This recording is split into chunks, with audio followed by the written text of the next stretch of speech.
Truck and turn it up, it's time for the show. JB and JC and Mad Dog Mully, it's a power three for these amigos. A lunchtime meet and treat, a power trio. With guests and fans that really rock, it's time to talk 3 hours about those damn Gamecocks. So grab a sandwich, soup, or beer, and let's go. It's time for the show. Oh no, it's time for TG, the Gamecock Show.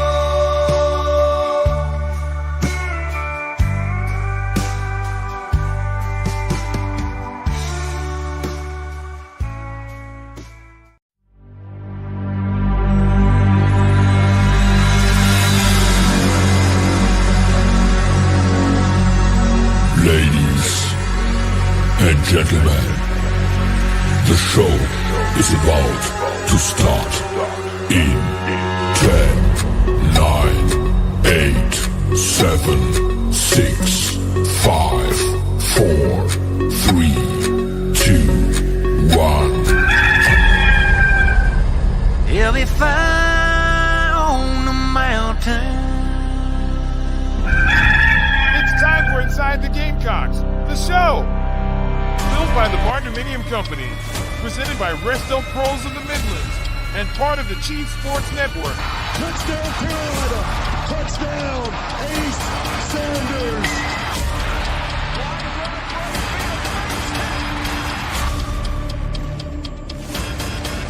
Pressure! And he just dives in!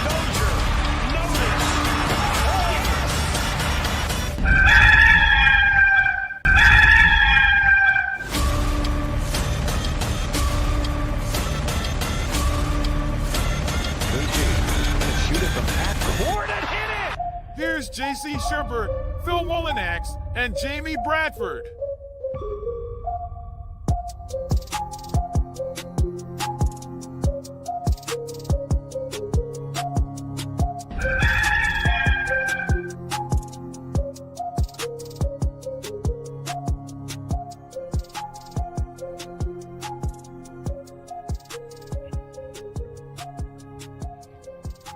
All right, greetings and good morning. Welcome aboard and welcome home. Inside the Gamecocks, the show built by the Barndo Co. and presented by our friends at Resto Pros, there when you need them. Resto Pros of the Midlands. Resto Pros MidlandsSC.com. They are Gamecock owned and they are Gamecock operated. So is the Barn Dominium Co., where you can build your dream home in the Carolinas. Head to the barndoco.com and you can find so many of their models and you can design whatever you want.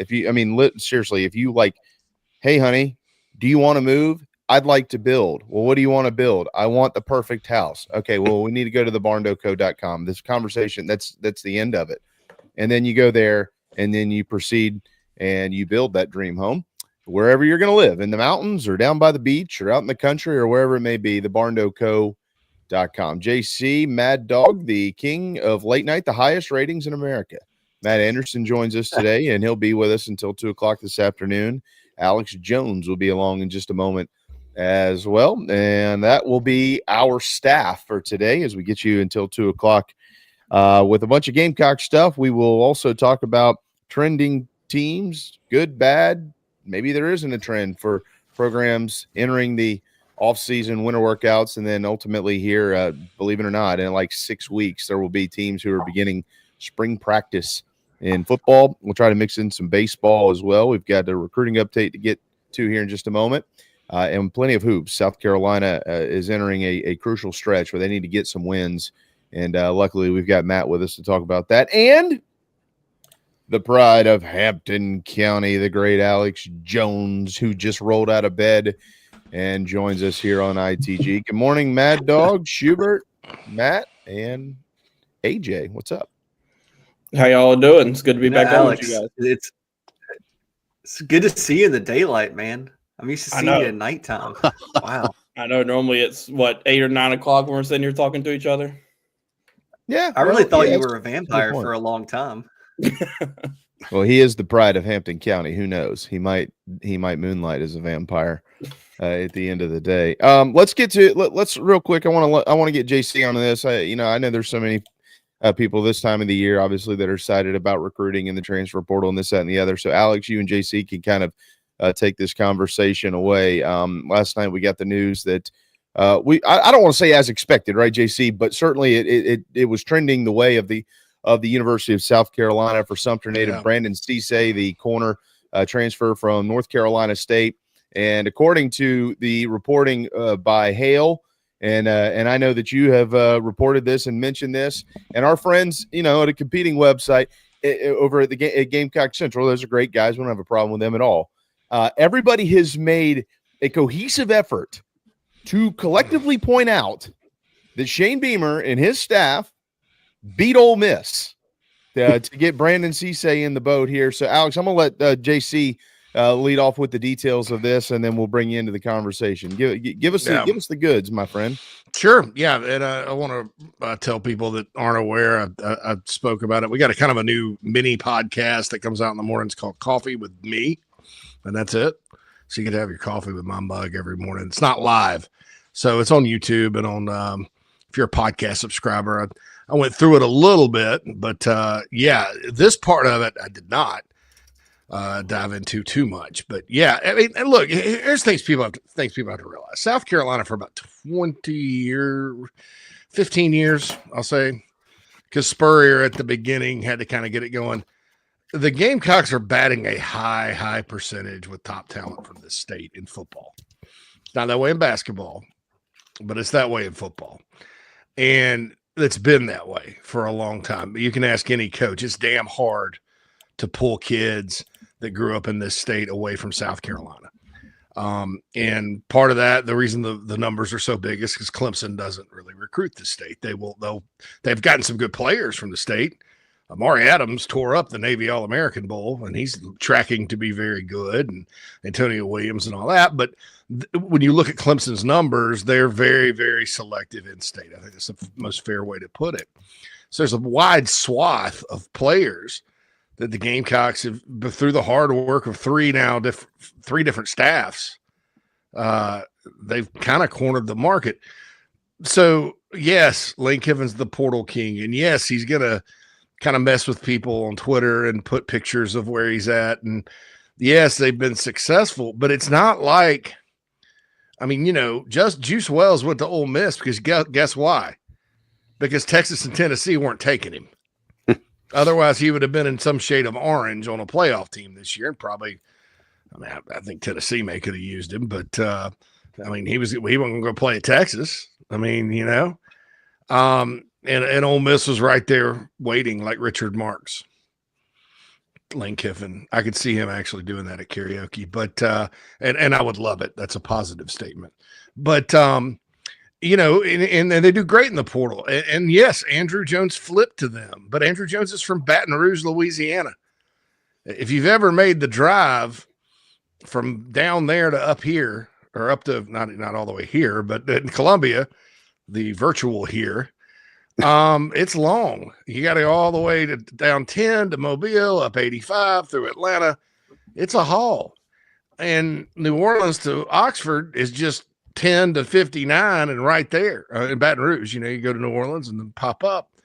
So there's a proximity from home thing there, just like with Brandon Ceesay.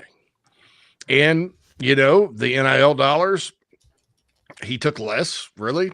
If we want to be frank about it, per hail to come to South Carolina. It's not that they wouldn't have upped the ante a little bit if they wanted, but that's hypothetical. I'm not saying that.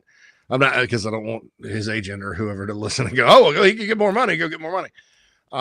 He wanted to come home, and there's a long line of defensive backs that have come to this school from this state that are in the NFL, and they've been all sorts of different rated guys, everywhere from 2 to 4-star guys. We remember Sheldon Brown. We've had him on this show. The dude was a 2-star guy. And back then you didn't have much film. It's probably was severely overlooked, but he's Louisville. And he was one of the great ones. Dante Robinson wasn't from the state, 3-star guy out of Athens, Georgia. The list goes on and on, no matter who's been here, as far as great defensive back play. It started with Rick Sanford in the late 70s, if we're being honest. First guy that was really drafted. So it's an attractive place for defensive backs to play. Torian Gray's track record is unmatched. I don't know who coaches secondary at Ole Miss or Florida or wherever, but Gray gets guys to the NFL, and that's every play. It's important to every player. I think it's also very important to get players out of Sumter, because there's always players in Sumter. If Sumter High doesn't have one, Crestwood or Lakewood will have one. We remember the old Hillcrest Dalzell. Dalzell, shout out Josh Simon. He didn't go to Hillcrest because they closed it. That's where Ray Allen went. They had players back in the day. Sumter is a gold mine, much like Florence and over toward the whole PD for this program. So you want everybody you can get that's good enough to play here from that area. And he's the prototype guy. Listed 6'0", 182. Looks about 195 when you look at how rocked up he is. He's going to get bigger and stronger. He'll hit you. He can play nickel or corner. I think that's they're going to decide this year, who's going to be the nickel, who's going to be the corner, who's going to be safety. And this guy can help at nickel or corner. They have 3 they like. Some people may not think it's a need, but what if one of those guys gets hurt and you only have 2 that you really trust? This program plays 5 defensive backs at a time, most downs. And so you need as many as you can get. And of course, I'll be honest, I haven't heard any fans go, why are we taking him? Nobody's really complaining because he's been really good at NC State, surprising. The only question I know I've gotten that's a little negative would be, why didn't you sign him out of high school? And that could be any reason. I guess is camp performance. And in camp, corners and defensive backs in general, you get a lot out of those workouts compared to like a running back that's not in pads or a linebacker. Nick Emanwore was a camp evaluation. He probably just didn't camp well, or maybe didn't camp or didn't run a good 40. All kinds of things, because Torian Gray's very selective. There's some guys that are highly rated he doesn't touch. But his track record is, I'll take the 2-star and send him to the NFL, or I'll take the 5. Everybody from, Darius Rush to Kendall Fuller. This guy's put in the NFL. So I trust his evaluations more than anybody. I think this is a big pickup for the Gamecocks. It's sweet for the fans and everybody else to beat Ole Miss on a guy. even though the Gamecocks had home field advantage, just because of the hype around the portal and all that. So I think it's a big pickup. I think this guy's going to play a lot of football next year. And the secondary has a huge hole to fill, Alex, with Nikki Menwore gone. But this is just another body in the room and another piece of talent in the room as they move towards patching that hole. The rest of the secondary, I think, looks fine. Yeah, I mean, you kind of hit the nail on the head on all of it there. The secondary now, with some of their additions and who they have coming back, it's got a chance to be a strength of this team. You think about it this year with those guys, they were pretty good this year, but a lot of it was, Dylan Stewart, Kyle Kennard, those guys were just getting to the quarterback so quick that they didn't have to cover too much. But now, I mean, next year, those guys, I mean, they're going to have, Judge Collier, Vakari Swain, DQ Smith, and these, Miles Norwood and Brandon Ceesay coming in. It's going to be a really, talented secondary and experienced secondary. That's one thing Brandon Ceesay brings, is a lot of experience from his time at NC State. And, obviously, I think, as JC mentioned, a little bit bigger maybe than what he's listed at. But, I think he's going to come in with the day in the country, and the strength staff may get bigger and stronger. And I think he's got a chance to be really, really good. And one of the bigger things with him is he's got 2 years of eligibility remaining. And so one of the most interesting things with, this secondary, one of the all-season questions is going to be that nickel position. What do they do there? Do they move Kilgore back to safety, which I think is probably the route maybe they end up going. But I could also see the argument for him staying there because he's played so well there. And, they've got a lot of options there, and a lot of options where it's, talented options that all of them could work. And one that I'm kind of intrigued by that could happen would be moving Vakari Swain to that nickel spot. I could see that too, just with his aggressiveness. And at that nickel spot, you got to be able to cover, but you also got to be able to help and run support. And we saw Vakari Swain do that a lot this year. So there's a lot of different options that can go. But, to Brandon Ceesay, this is a really huge pick of a guy who I'd imagine is going to be a 4-star transfer when his ranking comes out. And it's got to be one of the probably one of the higher ranked transfers that South Carolina's landed. Yeah. Yeah. Florida signed a bunch of guys this offseason, high school and portal, and they were knocking down the door. Yeah. I didn't know that I didn't think they were much of a threat. Sometimes those kids will go to Florida and be like, I'm in Florida. This is where I want to go. Carlos Dunlap. A little more to that story that we won't get into, but it's two things with this. Number one, folks don't need to forget about these three names. David Boosie. Yeah. I think it's Boosie. Played a good bit for a true freshman this year and was good. Surprised me for that, mop up duty, playing time early kind of guy. Zawari Sandy, we forget about him because he got hurt. He was a first commit, I think, in the 2023 class, redshirted his freshman year and then blows out his knee. He's back. He's a big physical kick. Hunter is another name. Kelvin Hunter made a hell of a play in the daggone LSU game, and he kind of got hurt. And then also Jalou Solomon. Don't forget any of those guys when we're trying to figure out this nickel puzzle. And I'll add one more thing and turn it over because Matt looks like he's got a question. Or turn it over to whoever wants it because I don't have any more actual questions. But I'll say this: Judge Collier at nickel could also be a thing. Yeah, Judge is big. Judge will hit you. Judge is a great athlete because what you want is a guy that can cover but also hold up and run support. And I'll end with this. It frightens me a little bit because the defense really turned, yes, by going to more of a three-man front, but the issues in the secondary in 2023 got solved quickly when they figured out Kilgore's the nickel, Emanware and Smith are the safeties because they were rotating in and out, and we saw Mississippi State and Florida torched them. They figured that out. So what do Clayton White, Torian Gray are going to have to look at it and go, okay, well, what's in, like Lou Holtz, what's important now? What's important now? Is it important can we live with this guy here or, that kind of thing? And I'm not smart enough to figure that out. So I'm looking forward and every time I try to figure out what they're going to do in the secondary, I'm wrong.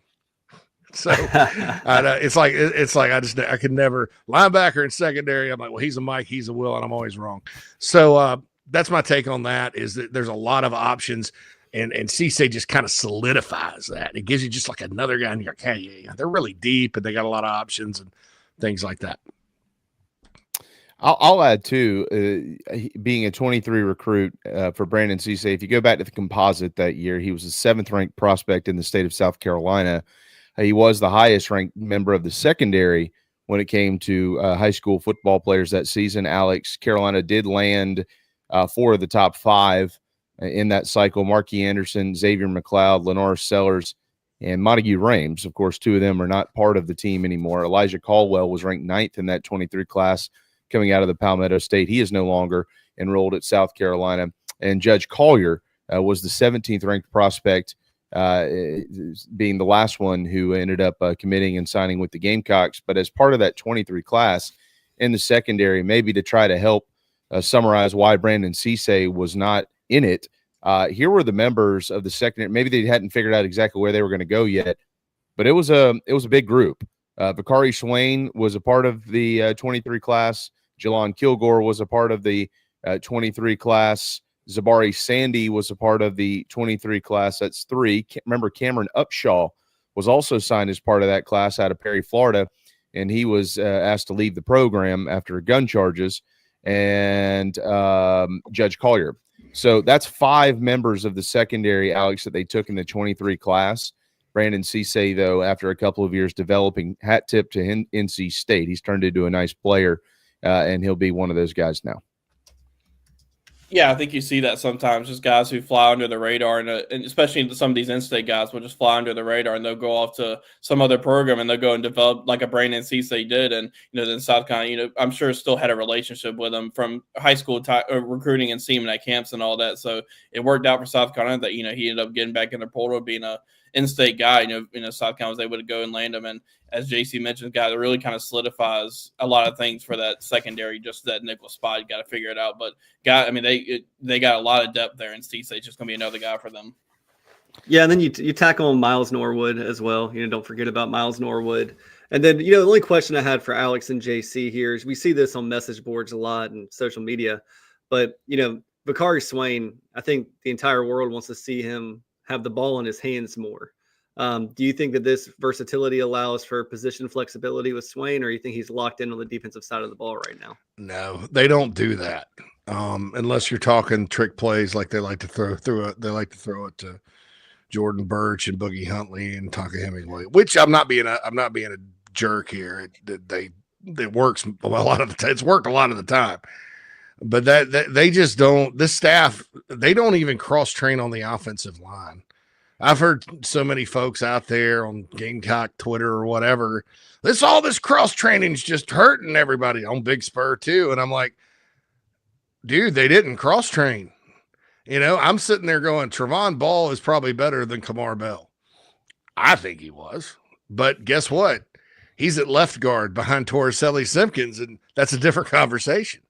They didn't cross train anybody. I mean, Tree Babalade was they were smart to redshirt him, but he was never taking Case and Henry's spot because he was at left tackle, and Shivers was behind him, or Shivers. Is it Shivers or Shivers, Alex? I think you got the media guy, Shivers. It's Maria Shriver, Jatavia Shivers.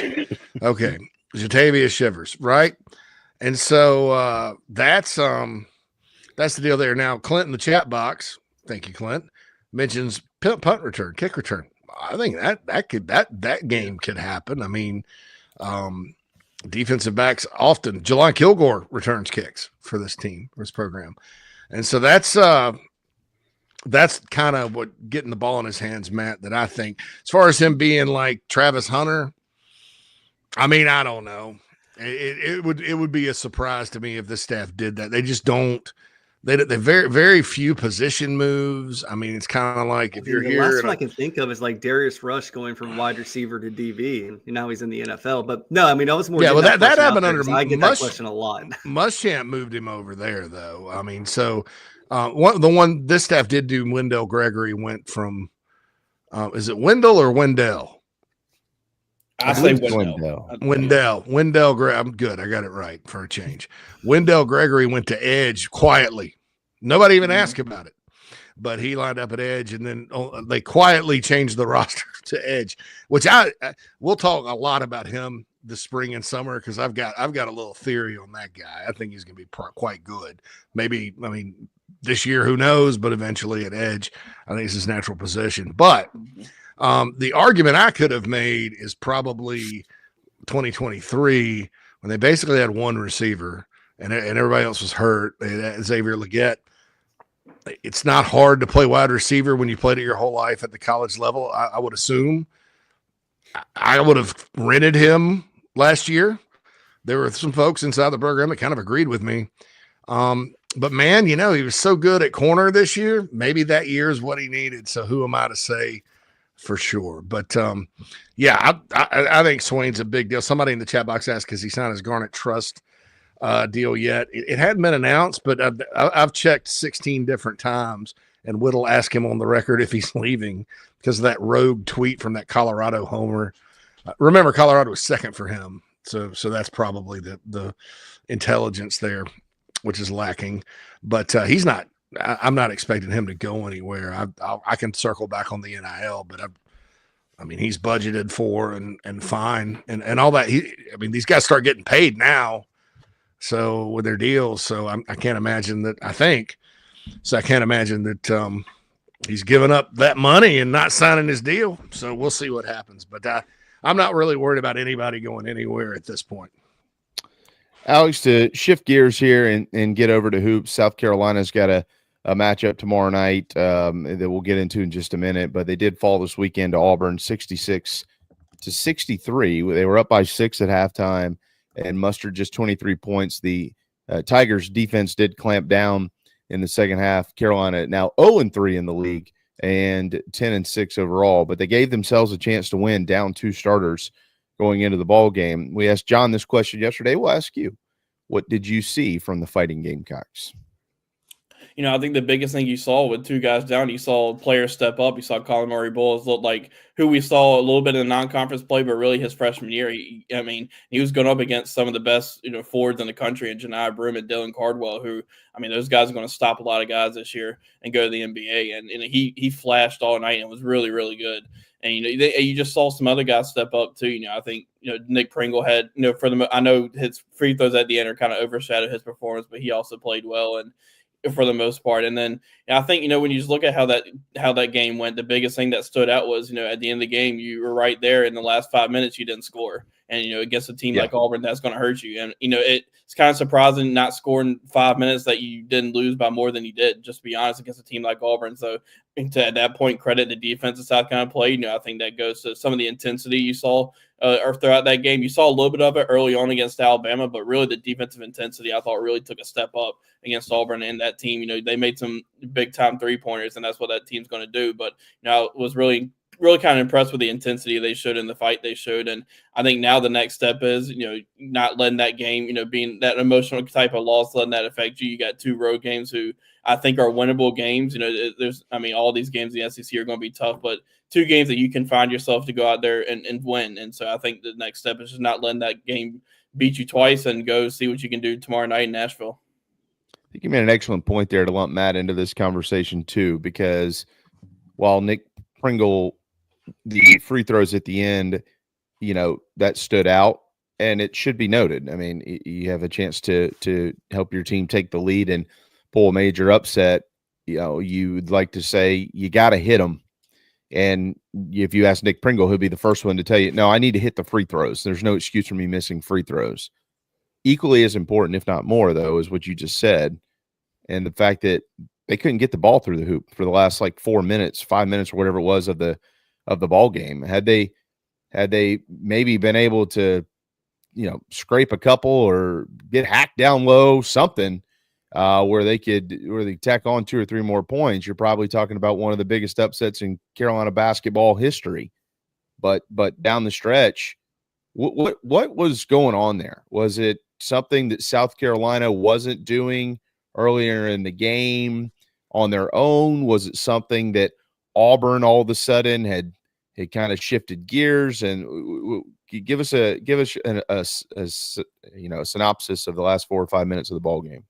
Yeah, it just kind of felt like Auburn really locked in defensively and weren't going to let Colin Murray Bowles be the one that's going to beat him. He had played so well throughout that game, and I think they just kind of made an emphasis on later in the game not letting him get going and make every shot he's going to take tough, and that's what they did. And as you mentioned, it was the wrong time for a drought. We've seen South Carolina this season go through some droughts offensively, and that was just the wrong time for it. But I think a lot of it was just Auburn really locked in defensively, and South Carolina had some opportunities for some shots, and they at the end of the day just couldn't get the ball to go through the hoop.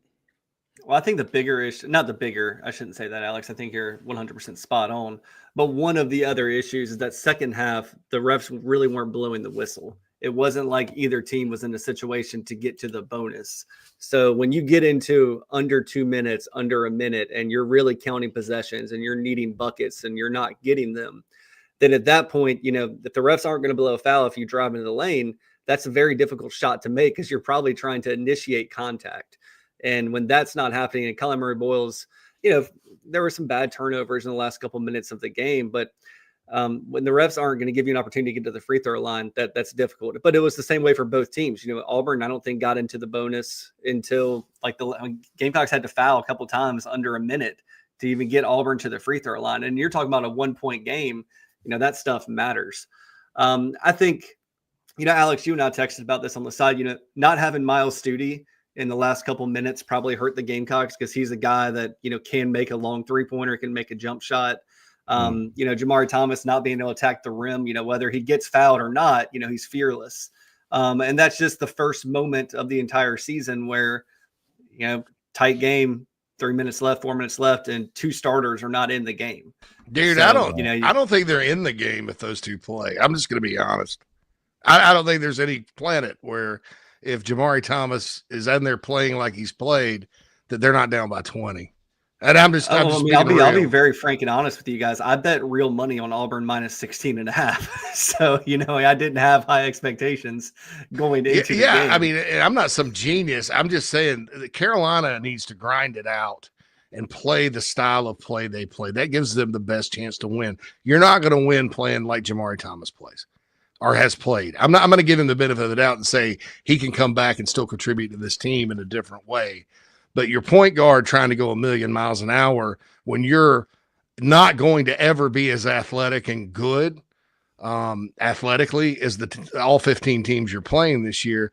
That's not how last year's team won 26 games, and that's not how this year's team is going to escape the basement in the league. And then Studi is great. I mean, I half agree there because you never know when he's going to nail a big-time jumper. But, I mean, frankly, in that game, if they were going to stay in it, you don't need like a 1 for 11.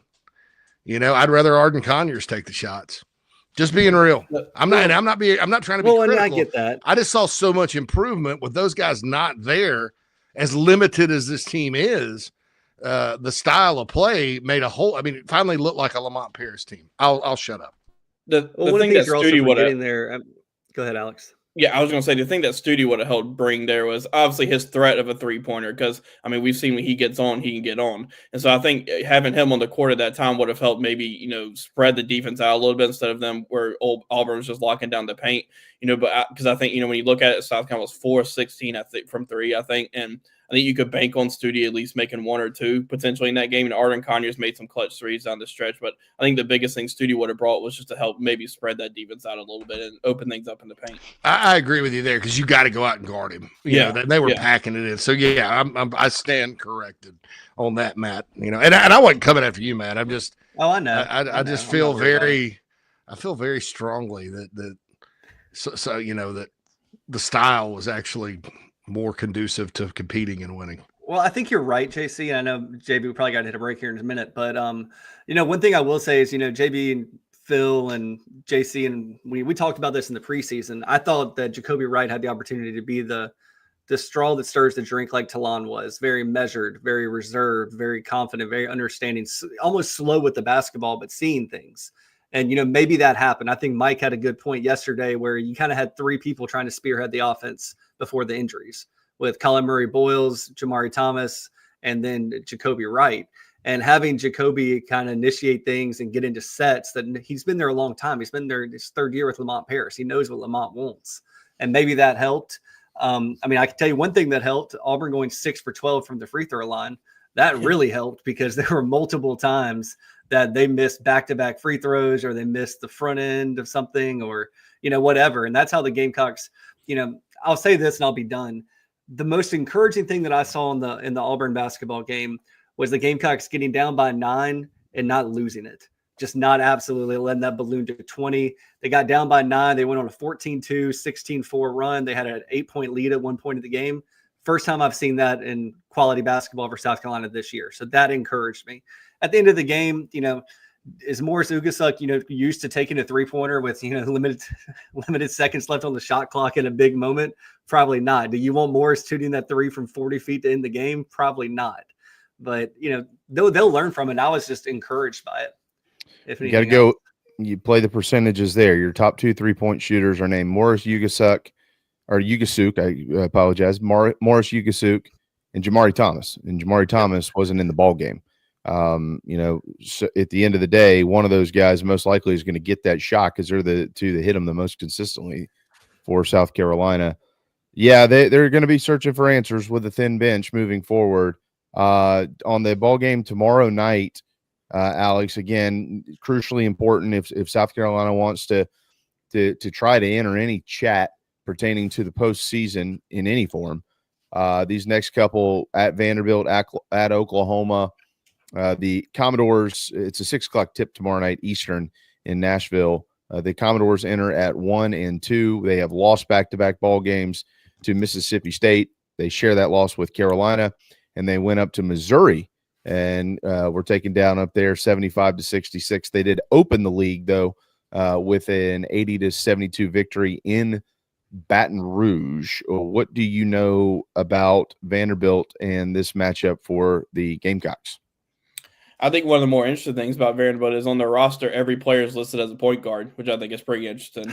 I think the one thing that I'm watching for in this game is down low in the post. Vanderbilt maybe is a little bit undersized. I think their tallest is a 6'9" guy, and they're sitting around that 6'7", 6'8" range. So I think it's going to be interesting to watch Murray Bulls and Nick Pringle to see how they battle down there. I think they may have a little bit of an advantage. And, it's never easy in Memorial Gym to win. I think, they're going to need some guys to go and make some clutch shots. You're going to need, Jacoby Wright to have some clutch shots because Vanderbilt's improved this year under Mark Byington in his first year. I think he's done a pretty good job so far. And they got a pretty talented bunch. They brought in a bunch of transfers this year. I think the majority of their teams are transfers. And, everybody. I think it was mainly everybody. Or freshmen. They got a kid from Clover, South Carolina named MJ Morris, I think, that's averaging about 8 points a game for them. So they have a Palmetto State prospect as well. He's got some roots because he was at College of Charleston. Mark Byington does. Mm-hmm. He won 31 games at the most hellacious little school in the mountains that exist. I'm sorry, App State. You don't have that title anymore, and that's James Madison University. The last time they took the trip to Nashville, it was an overtime heartbreaker in 2023, 84-79. The trip prior to that, Carolina did squeak out a 72-70 victory up there. So the last couple of ball games have been really, really close. We'll see if Colin Murray Boyles can have another big one, and Nick Pringle. Those are the guys. Those are the guys. You got to feed the beast, man. Run that offense through your front court and see what happens. And maybe what happens tomorrow night is a victory. Alex, do you want to tease anything? What's coming up on the Big Spur? You got like a big splashy headline that's going to hit or something like that? Are you going to be what are you writing about? Like the swimming and diving team or, uneven bricks on the horseshoe that we can land at Tanner's feet before he gets out of town? What is it?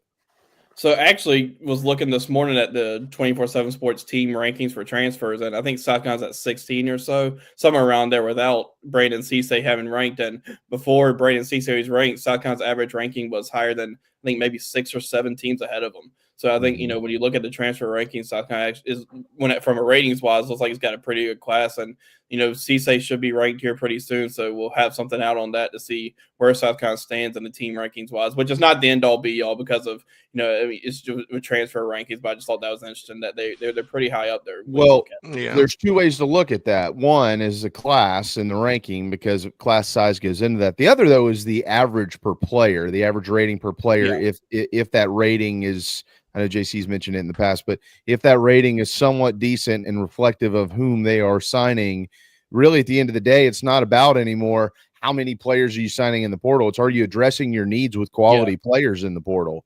And that's really what it comes down to, right? Yeah, absolutely. And I think they've done that. They've added some guys on the offensive line they needed. It's going to be interesting to see what they do spring portal wise. And maybe they find a receiver or a defensive tackle that's the right fit. I absolutely see them adding that. But I think South Carolina's done a pretty good job here of filling some needs that they had here in the offseason. Alex, you do a wonderful job. And not only are the Gamecock fans happy with you, but the Hampton County sure is proud of you, my man. That's why you're the pride of Hampton County. Good to see you, and we'll see you next week. See y'all soon. Good to always be with y'all. See you, brother. Yeah. When we get back, I've got some pretty tangible semi-proof that don't pay attention to things like the team rankings if you're a Gamecock fan. I went back and looked at the ranking of last year's class, so we'll talk about that later. We will talk about that later. Maybe while we're relaxing in our Palm Casual furniture in the chilly South Carolina air. PalmCasual.com, 4 locations. Maybe a fifth one soon. Details on that down the road, but maybe a fifth one soon. Thanks to all of you who shop at Palm Casual. They're growing very, very quickly. Growing like weeds is what they say. PalmCasual.com. We'll be right back. Charleston Fitness Equipment is keeping South Carolina in shape. Clients have come from all over the Palmetto State to find that one piece of equipment that they enjoy that keeps them looking and feeling good. Whether it's a home rower, treadmill, elliptical, free weights, a home gym, or something else, Charleston Fitness Equipment keeps the mirror smiling back at you. Get in shape like the Gamecocks do. Visit charlestonfitnessequipment.com. Gamecock owned and operated and proud partners of Inside the Gamecocks, the show. Nana's Porch presents a Southern staple delivered right to your doorstep. Nana's Porch locally crafted pimento cheese has been a hit for years at weddings, tailgates, and other events. Now you can order online and have it sent to your home. Visit nanasporch.com. That's nanasporch.com and click the pimento cheese tab to choose between their original pimento cheese and their jalapeno smoked pimento cheese set. nanasporch.com, man, that's good.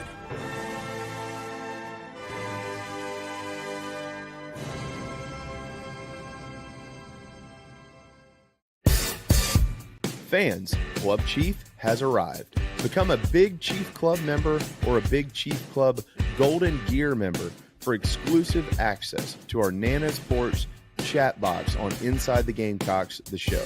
Plus, you'll get access to our VIP tailgates, prize drawings, merch, and much more.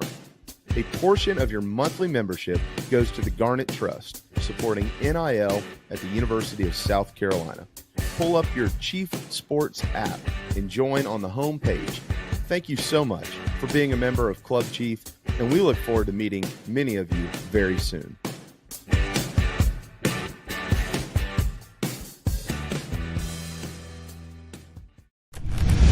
Oh man, the building is on fire. Emergencies and accidents happen. When you're in the middle of a fire or water event, all you want is for things to return to normal as soon as possible. Resto Pros of the Midlands is with you, guiding you through the process and working with you to get your home or office back in working order. They'll answer your questions, discuss procedures, and can act as your advocate when it comes to processing your insurance claim. Resto Pros Midlands SC.com. Open 24/7 when you need them. Quality that is guaranteed. Happy New Year from the Barndominium Company, where they are building dream homes in the Carolinas, Georgia, and Tennessee. Their turnkey process can be custom designed and takes 6 months on average. Make your dream a reality.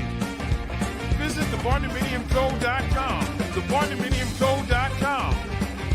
Gamecock owned and operated.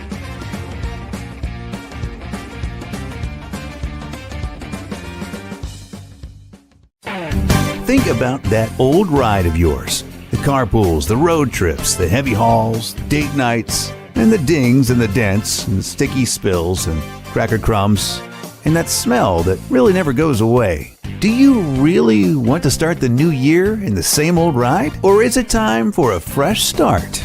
Now's the time for incredible New Year's savings at Love Chevrolet on the entire lineup of award-winning vehicles. Love has more new Chevys on the lot than any other dealer in the Midlands, in the color, style, features you've been looking for. With New Year's savings and Love's famous low price guarantee, your new ride in 25 will be invigorating, exhilarating, and affordable too. South Carolina's #1 volume Chevy dealer, I-26 at Harbison, and online at lovechevy.com. Together, let's drive.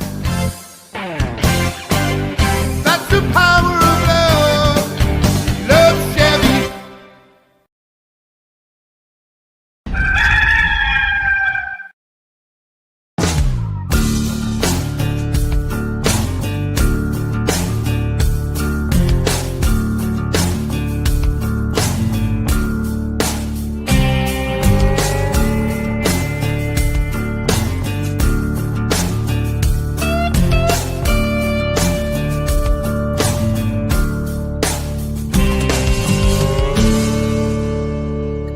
got that right. We do proudly support the military here on Inside the Gamecocks, the show. It's 11:45 final segment, hour 1, January the 14th. Welcome back, Mad Dog, the king of late night. That was dubbed by the Golden Tones. It's a nice honor. And JC Shurburtt alongside myself, JB, until 2 o'clock. We'll turn our attention to some spring football stuff coming up in the noon hour and have a little bit of fun. Get everybody's thoughts based on what we know now, and all of this changes. But what we know now, where are the peers of Carolina trending as we enter the training months, if you will, of college football? But there is still a game to play. Joe, realize that? Still a game to play. National championship. There was in the semifinals, I know JC's got something to say too, but in the semifinals, 18 million, I think it was, watched on Thursday, Notre Dame and Penn State, and a little over 20 million watched on Friday, which was Ohio State and Texas. And those numbers were down from last year's college football playoff semifinals by quite a few million, kind of tying into what we talked about earlier this week. Maybe they need to get the schedule a little bit. What's the word, Phil? You're the smart one here. What's condense that schedule and get the Thursday night. I mean, we're talking about a semifinal in college football. We're just playing it on a Thursday night. What are we doing? Yeah, they need to get that figured out. But I don't know why they're scared of the NFL going up against it in the late weeks. I mean, there were games on Saturday and Sunday that didn't matter for anything. Especially on Thursday, because those NFL games are on Prime. So you're not crap on Amazon. I mean, well, who cares? I would love to know what's in the contracts. And look, ESPN has NFL games now too. Look, man. I mean, there's no shame in on Saturdays starting it at noon as a lead in. Most of the time of the NFL on that Saturday, they don't get started until 3. Oh, I agree with that, JC. I actually think that's a wonderful idea. To be honest with you, they're stupid. You know, I mean, I don't. If you played one on Friday night and one at noon on Saturday or something like that, you just throw an all-night rager and you stay up all night, just pounding fireball and eating cookies and popcorn and stuff like that. Throw in a bacon, egg, and cheese around 9 a.m. Sober up a tad and get going again, right? No, I'm just kidding. Sounds like you've been there. Hey, JB, real quick, do you have any idea what the numbers were when the Final Four was played on New Year's Eve? Because I always thought that was a terrible idea, because you're just consolidating people into one home to even watch the games if they're watching. So, I mean, they haven't had brilliant ideas forever. Well, the numbers last year New Year's Eve? It was, right? No, I think it was 2 years ago. Last year, the numbers were better, a lot better. I know that. But I do think we did hit on some of this, and I just need to remind myself of exactly which weekends are which. But you had conference championships Saturday on December the 7th, right? And the only game that was played on the 14th, there was one bowl game, if I remember correctly, on the 14th. I do think it was the Celebration Bowl? I think it was with there was a couple bowl games that day, as a matter of fact, but I know the Celebration Bowl played that day on the 14th. But there was one actual football game, which is played every year in the middle of December. We all know what it is. It's Army-Navy. And then they started the playoffs the following weekend on the 21st, right? So you had that. And then you had so after the 21st, the following New Year's Eve and New Year's Day were the next round of games. And then you had last weekend's games. So they had about a 10-minute delay. They had about a 10-day break, 10-minute delay, a 10-day break between the first round and the second round. But I do think that it would do them well if you played that first weekend, the 14th. If they go to 16 teams and there are no buys, they need to get rocking and rolling on the 14th. Is what they need to and do. JB, just to tell you real quick, I looked it up. They played the Final Four last year on New Year's Day, and those games were on New Year's Day, and that's a great day to have some bowl games. Everyone's off work, everyone's sitting around, and can take down the Christmas tree while they're watching games. Well, and by the letter of the law, that would be the national championship, right? So whenever they expand 16, 8, 4, yeah, it'd be close. Or no, it'd be the semifinals is what it would be. It'd be the semifinals. The problem with that, you're going to have to get the Rose Bowl to come off of being played on the first, or just not have it as part of the college football playoff. Which I don't. They're going to sign off on, obviously. You can't do that. If it was me, I would designate the Rose Bowl as where they play the national championship every year. Like, make it the Omaha of football. I'd never go for that, man. There's too much money to be made. These cities bid on it like it's a Super Bowl. I tend to think. I'll tell you this. Those games are sold out, but there's not the economic impact that you get from like a bowl, especially those quarterfinal bowls. Because by the time you get to the championship game now, and even with the 14 playoff, you're not, and it's on a Monday. You're not taking off work. It's not the holidays where you're going to take the kids for 4 or 5 days or 3 or 4 days and spend money like everybody, like the bowls. And so at some point, it's good to have them in this, but the cities that are not living and dying on a college football game, and Pasadena definitely is. It's in LA, but the Pasadena city reaps the benefits of it.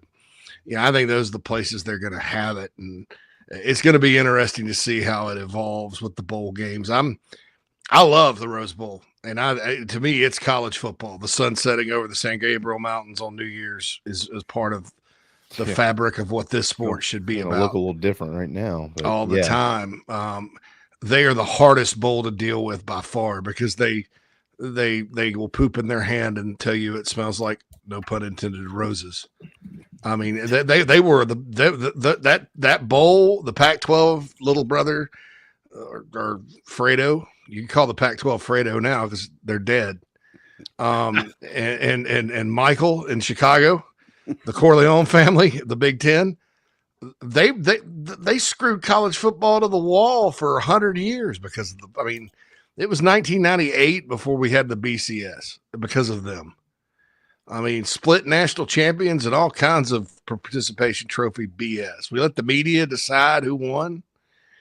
Anyway, but I'll watch this, though. If the Rose Bowl becomes too problematic, the football playoff and the Power Four conferences have shown, even the Big Ten, they have shown they do not give a flip about tradition. None.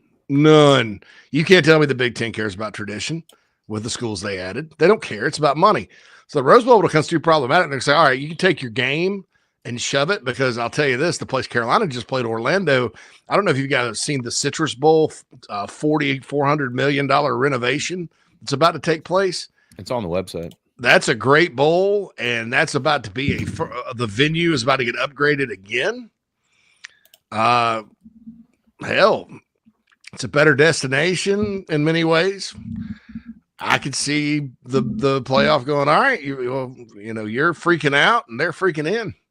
I don't see that happening. That'd be sad if that happened, but these days you gotta be careful what you wish for, especially if you're a bowl.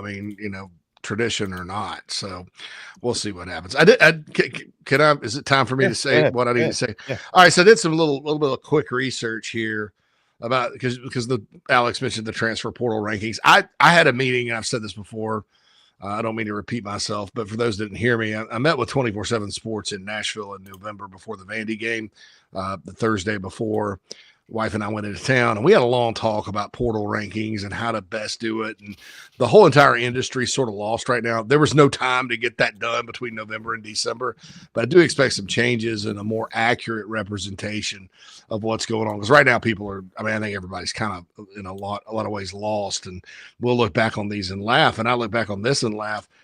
First and foremost, I will say, as far as South Carolina's ranking this year, overall, it's 21st. The high school ranking's 18th.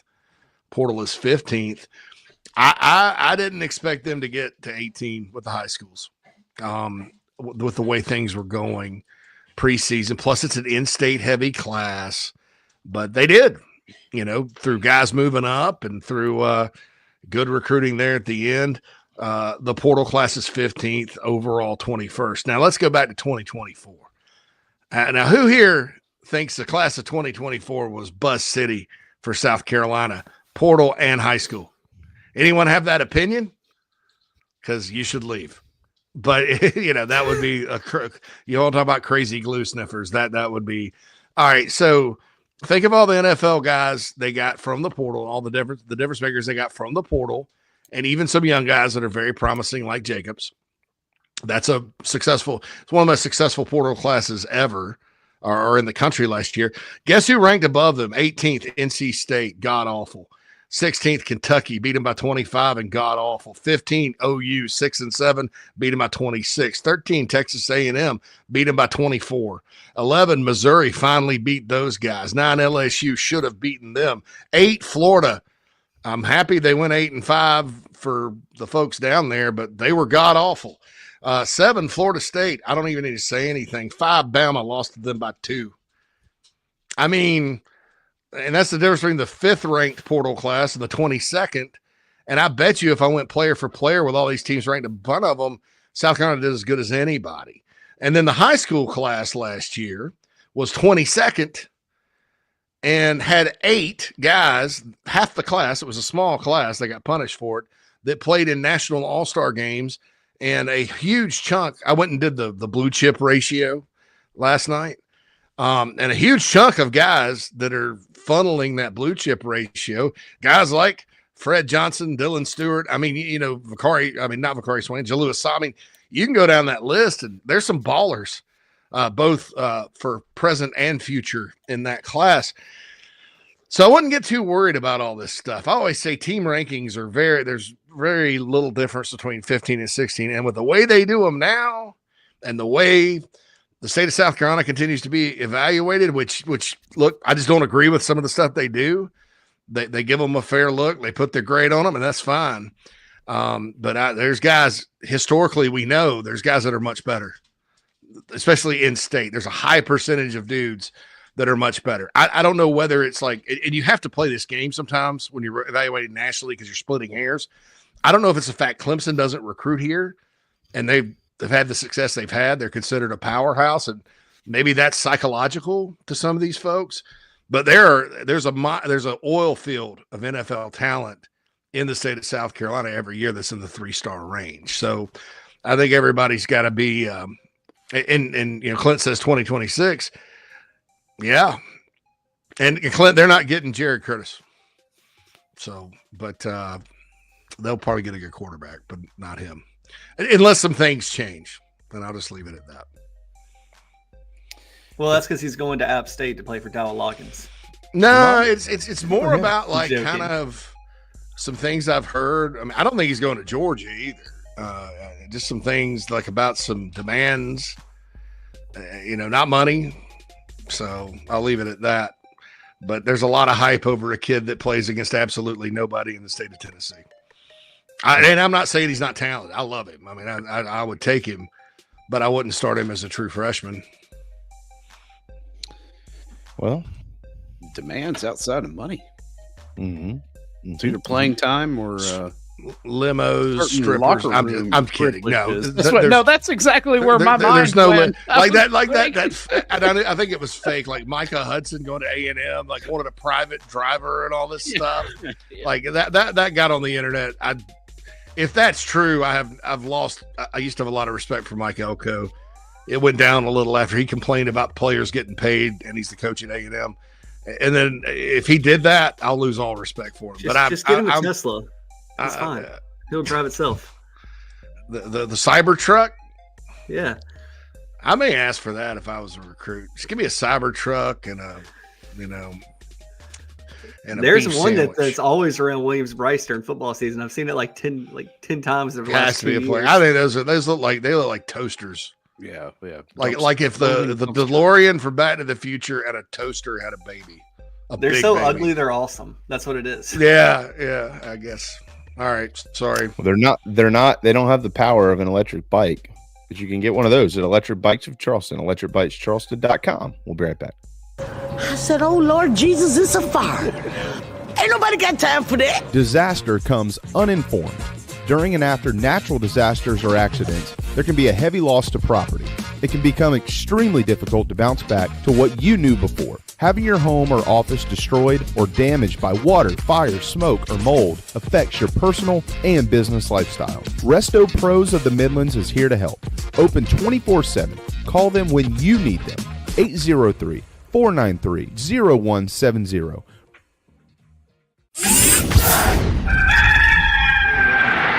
Touchdown Brewer. Set up a screen, and it goes to Brewer. 20, 15, 10, 5.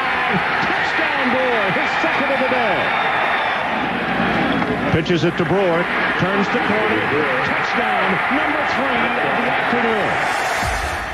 Hey folks, it's Mike Morgan for Ryan Brewer Fence. That's right, you know the former Gamecock legend as a terrific college football player. Well, I know him as that too. I also know him as the guy that runs a great business, one of the best businesses in South Carolina. How do I know that? Well, for one, I'm actually a client of Ryan's. I had my home in Columbia done years ago, and his crew did an outstanding job, just as he does for everybody else. Whether you're in the market for a fence, railings, columns, or anything in between, their craftsmanship, their experience, and service second to none. Ryan Brewer Fence has over 15 years of experience with consultation and installation of residential and commercial fencing and railings. Rest assured your job will be done with an unparalleled level of expertise, and it's done on time, and they do it right the first time. Again, you're not going to do any better than Ryan Brewer Fence. The website is ryanbrewer.net. Set up an appointment today. Tell them Mike sent you.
Hour 2 inside the Gamecocks, the show built by the Barn Co. and brought to you by our friends at Resto Pros. And we always need to remind you about what is going on at Gamecock Traditions, because all of you purchase Gamecock stuff, right? We all buy new shirts and jackets and whatever, Ceesay's, tailgating equipment, whatever. Well, right now, there's a clearance event going on at Gamecock Traditions at the Village at Sand Hill and in Lexington, and you can head to Gamecocks, or GamecockTraditions.com as well. How about the Under Armour white chest stripe polo? Usually $90, $45. That's it, $45. Also, they are working to get quarter zip and hoodies in before opening day for Carolina baseball, the ones that the players and the coaches wear. So keep an eye out. Those will be out here soon. The repeat hoods, they're back in stock. The ones that say Carolina, 3 times on them, garnet, black, white, whatever it is. They've got those in stock at Gamecock Traditions. They've got all kinds of clearance Christmas stuff with the Carolina logo on it. So if you're one of those that likes to decorate your home, but you buy it at the beginning of the year because everybody's trying to get rid of it, now's probably a good time to do that. If you head to GamecockTraditions.com, 50% off of all of that stuff and more. How about the Carolina throwback football jerseys from this season? Those are now $55. It used to be $110, 50% off. Just $55 for those. Under Armour title polos, black, garnet, white, 60% off. They are $36 now with the diamond on the side of the shirts. They're collared. Make sure you head to Gamecock Traditions and check those out, and so much more. GamecockTraditions.com. So thankful for them and what they do for all of you. If you happen to miss it yesterday, I said that it'd be announced right around 2, and as soon as we said it, the release came into our inbox. 1 month from today, it is opening day at Founders Park. The 2025 version of Gamecock baseball will take the field for the first time under Paul Mainieri.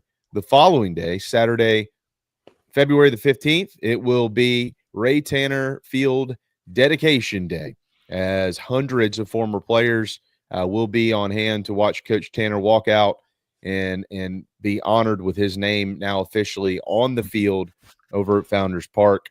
And so we will all look forward to that. The first 2,500 fans in attendance that day will receive a Ray Tanner trading baseball card, which is actually, I've seen a picture of that. It's pretty cool.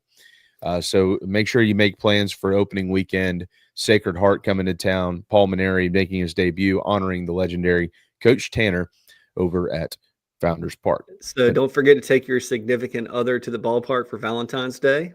It will be awesome. It is where love happens, and we will be excited to see you there. Yeah, there's no doubt about that. Always look forward to opening day. It's one of my favorite days of the year. And South Carolina will continue to get more and more into college baseball here as the weeks roll along. But South Carolina's got a bunch of players. Got to figure out where to put them. It is currently basketball season, and it is currently still football season, as we all well know. We'll get back into some hoops here coming up in just a little while. But as we enter the spring, which we're not there yet, it's only January. It's still really cold outside. But believe it or not, quote unquote, spring practice is not far away. Next month, there will be teams in this league that are taking the field. So they're going through winter workouts and things of that nature based on what we know right now. And it's not much. Most of it's based on what we don't know. But who is the head coach? What type of offseason movement has there been with the staff? How many guys have hit the portal? How many guys have stayed? Who are those guys? What type of year did they have in 2024? What is the SEC projected to do? Again, there's a lot that goes into these conversations, and they're all really surface level at this point in time. But, Matt, I'll start with you because you're our guest of honor today as the king of late night.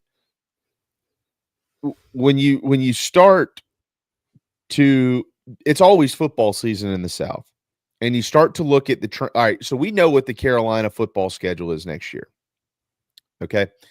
And so what everybody's going to start doing here in a couple of months is predicting the schedule again, because that's what they do. They start missing football season, and then Brad and all these other guys throughout the country will start projecting schedules, and then everybody will start getting mad at them because they didn't pick their team to go undefeated, and yada, yada, yada. That's how it works. But this is when they start compiling the information of who the teams are that they're going to play, right, to make those projections. So as we start to look at trends, I'm going to bring up a very large brand. The University of Alabama, who this year missed the playoffs just like Carolina at 9-3, although they did beat South Carolina on their home field. Based on what we know, and there has been I think it's 24 players or something like that have entered the portal, and generally when they're leaving Alabama, they'll probably be pretty talented, or at least close to it. Based on what we know and what we don't know, is Alabama trending up? Are they trending down? Or is it too early to tell, in your opinion? I think it's too early to tell, because at the end of the day, there is a second transfer portal window that's going to happen after spring ball. And Alabama is going to get a really good look at their team during the spring. And look, they still have really talented players. You lose 24 of them, 25% of your roster, plus, seniors and outgoing guys, early entries. But, they still have a roster that's probably better than 95% of college football teams. So I think it's too early to say. I mean, the big thing for Alabama is going to be, do they have the quarterback? And that's the question that we'll have to see what comes out of spring. They have a lot of talent still in that room. So we'll see who evolves. I mean, Alabama forever under Nick Saban, I shouldn't say forever, but, lately it's been like a game manager type. I don't necessarily think that that's exactly what they want to continue to do.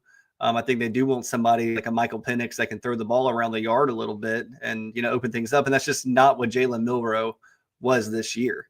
So I think, we just don't know until we see the quarterback that, they won't now. And I'm not saying they didn't want Milroe, but there was limited to the playbook from what I've understood. So too early to say.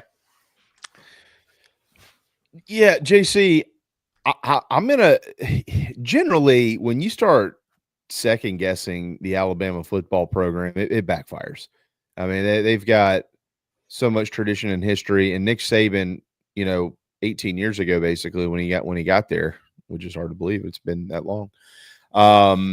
When he got there, he reestablished a tradition that just wasn't broken until really the last couple of years in college football, which is don't second guess us. We're going to beat you. Right. And, I don't know if that exists right now. And I don't think, JC, I don't think it really has anything to do with, it does have something to do with Kalen DeBoer. Don't get me wrong. That's not in any way, shape, or form am I doubting Kalen DeBoer as a head football coach. I think he's a really excellent head football coach, to be quite frank. But it's the fact that this transition happened at the time that it did, which is right in the thick of no holds barred NIL, no holds barred transfer, unlimited eligibility. And Alabama, although, yes, I'm sure there were boosters who were paying players and things of that nature, but Nick Saban did have a structure, and he did recruit, and he did develop, and they did do all these things that you need to do to win in college football, right? Like that worked under Nick Saban. And right now, as the world is spinning in college football, and there's just so much uncertainty, and everybody, like, it's not about going to Alabama for the tradition anymore. Like it was quite the honor to be recruited to play for the University of Alabama. I know that there's still kids out there that really appreciate that, but I'm not so sure that it is as big of a group as it once was, JC. And because of all the things now that these kids are making their decisions on, most notably NIL, via the transfer portal or just NIL out of high school or whatever it is, whatever opportunity that may be. I think I'm not saying Alabama's trending down like they're going to be 5-7 or 6-6 every year, but I do think that they are trending down. And I do think that there is going to be a period here where Alabama is trying to reconfigure who Alabama is. Yeah, I say this all the time, and then my voice gets drowned out by some of the louder, more notable voices around college football. But there's only one Nick Saban. It's unrealistic to think anyone. I mean, we've spent the last 17 years talking about this is the next Alabama, and there never is a next Alabama. Right. It was very much like, everybody else was very much like college football's always been, where you do have a handful of blue bloods that they go up and down. They're not dominant like Alabama was. And in college football, it used to be back in the day when Bud Wilkinson was at Oklahoma and Bear Bryant was at Bama and all that. You could sign 150 guys. You have 150 guys on scholarship. Yeah, and then you could put them on track scholarships, and you could hoard players better than you ever could. In the '85 scholarship era, what Alabama did was unprecedented, and it's because everybody's like, well, people. One of the dumber narratives is, they just recruited all the 5-stars and blah blah blah. Southern Cal and Florida State and all those schools, Texas, all during that period recruited right behind them. In some cases, were ranked within a tenth of a point, and they put a lot of 5 and 7s on the board during that time. And 2 of those schools aren't even in the SEC. So let's be real. I mean, there was Alabama, and during that time period, there was an Auburn sighting for a couple of years. Then it was Ohio State and Urban Meyer, and then it was Clemson and Dabo Swinney, and then it was LSU for a minute, and then kind of wilderness Georgia.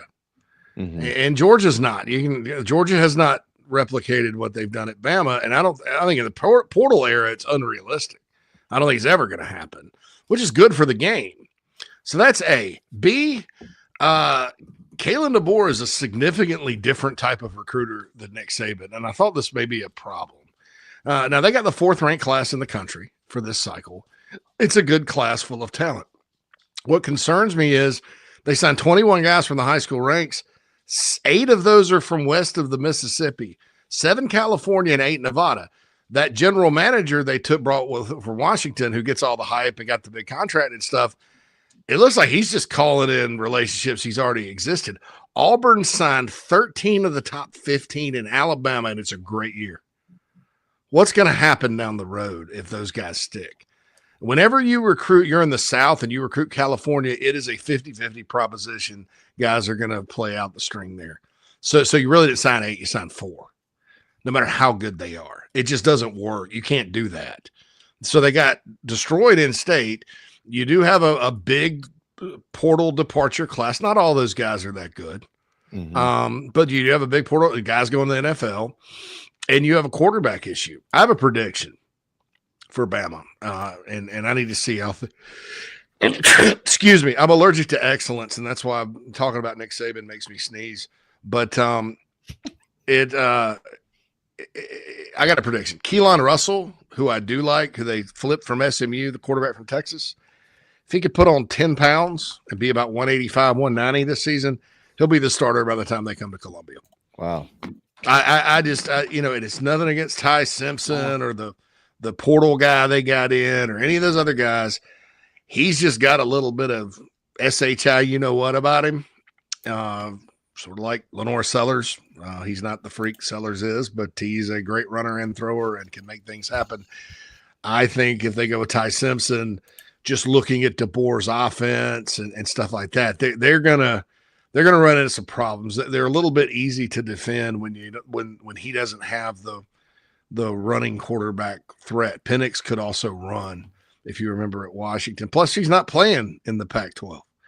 He's playing in the SEC, and they lost 4 games this year with, I think, a better team this past season. So I'm not predicting the demise of the Alabama Crimson Tide. I don't know what's going to happen with Kalen DeBoer. As far as is he the long-term answer, I think he's one of the best coaches in the game. But you kind of see some things that point toward not being a fit. And sometimes those are just artificial, and they work themselves out. I mean, Kirby lost to Vanderbilt his first year at Georgia, and the next year played for all the marbles. So anything can happen in a program like that. But I'll take you back to before Saban at Alabama. Alabama was – they for sure they won the West more than anybody else and had some good teams, but there were years that you didn't really fear playing them. The Gamecocks played them, beat them twice under Lou Holtz, and we've talked to Strickland about that game down there. Mike Shula was the head coach, and before that, Dennis Francione. So it's not like this program has always been up, and I'll close with this: their NIL situation. It's not as good as you would think. Let's just put it that way. So you have them trending down? Last thing I would say slightly down. Yeah. Okay. I saw Brad's way too early top 25. I think 7 for them is sort of just based on their history. Okay. I'd have to ask Brad what he was thinking, but I wouldn't have him. I went through Brad's whole top 25 and said higher, lower, higher, lower, higher, lower. Well, JB, I got a question for you. And I understand him going with Texas number 1 because when you talk about 2025, it's really hard to wrap your head around who would be number 1. I'd probably pull a rabbit out of my hat and take LSU or something. Yeah. That's the challenge in all of this. Go ahead, Matt. Well, I think that's where it goes, JC. Like exactly your last point there, talking about picking a rabbit out of your hat and saying who's number 1. To say Alabama's trending down, do you think Ohio State's crazy? Yeah, they're pissed off that they were ranked 7th or 8th in the college football playoff poll, but they're still playing for a national title. And when you have 16 teams in the playoff, is Alabama trending down if they make it to the Final Four 3 out of 4? I mean, let's say 3 out of 8 seasons, or they win a national championship 2 out of 6 seasons. Over the past couple of years, that's been Alabama. It's not the dominance that was in the mid to mid-late Nick Saban era. I just wonder with the 16 teams, I think you have to judge coaches differently. I think now, if you're in the SEC, you're in the Big Ten, and you have the transfer portal available to you. I think that most programs need to see something like South Carolina fans saw this year with being on the cusp of the playoffs. Like, you got to get in at some point if you're, a big time school and a big time conference. Otherwise, you need to make a move because coaches aren't going to get 5 years to get there. Well, that's the problem. Like, a lot of these, I think you hit the nail on the head there, and it's a great point. Like, there needs to be some give and take in college football now because of the way that things are. It is not the old days. Those days are gone.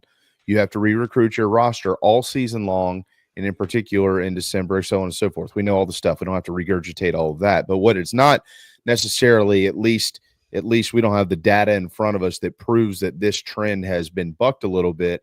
What is not equated to all this is the length of time that coaches are being given to build programs, right? So, we probably won't even have really enough data to judge that for another 3, 4, or 5 years until we see what the results are, especially of traditional powers who are used to winning at that level, like the Crimson Tide are. Yeah. So if Kalen DeBoer over the next 3 or 4 years makes it into the playoffs twice, doesn't win a national championship, but makes it into the playoffs twice, never has a season under, let's say, 9 wins or something like that, and he is still the head football coach at Alabama, I don't know if that means that the Crimson Tide, certainly not the fan base, but if it means that the Crimson Tide's administration have lowered their standards, which I wouldn't believe that at all. I think it would actually indicate that they have accepted and understood the new model of college football. Now, there's a data point that's not involved in this conversation yet, and that is, what are your peers doing? Yeah. Because if you are the University of Alabama and everything I just said comes true, and then all of a sudden, but LSU's been in there every year and they've won a national championship, or that team across the state, or Tennessee, or Georgia, or whatever, and Alabama is the one that's missing from that equation, he's gone. But you know what I mean? Gone. So, yeah, and I think that the SEC, as much as any league out there collectively, the Big Ten to a certain extent amongst a small group, but the SEC more than anything is a peer pressure league. If you think about it, it is a peer pressure league when it comes to football, and honestly historically, but you get a longer length of time when it comes to baseball. Now it's certainly getting there. It's certainly gotten there, or at least it's gotten into the conversation in basketball. But in football, it's a peer pressure league. You look around at your buddies, and they're all winning, and you're not. You're out. So, yeah. No, you were making that's a great point. Peer pressure league is a new term that I'm going to use. I'm stealing that. Well, I got bad news for you. I went to governmenttrademarks.com, and you're going to have to pay me almost $1.5 million to be able to do that. Or just $10 every time. $1 million. All right, I'm going to play. I got a payment plan. I do have a point though. But go ahead. Go ahead. Because I'm to what Matt said. Number one, they haven't gone to 16 teams yet. And they're probably not going to go to 16 next year because it's contractually. And those other leagues, they don't want to go to 16. So it's going to be like pulling teeth because they love what happened this past year. The Big Ten, they're drinking beer and smoking weed. If you're the Big Ten, though, that would be the dumbest thing ever. Why? Wait a second here. Because Illinois wasn't getting in even with 16. Yeah, but that was the next team. Like that.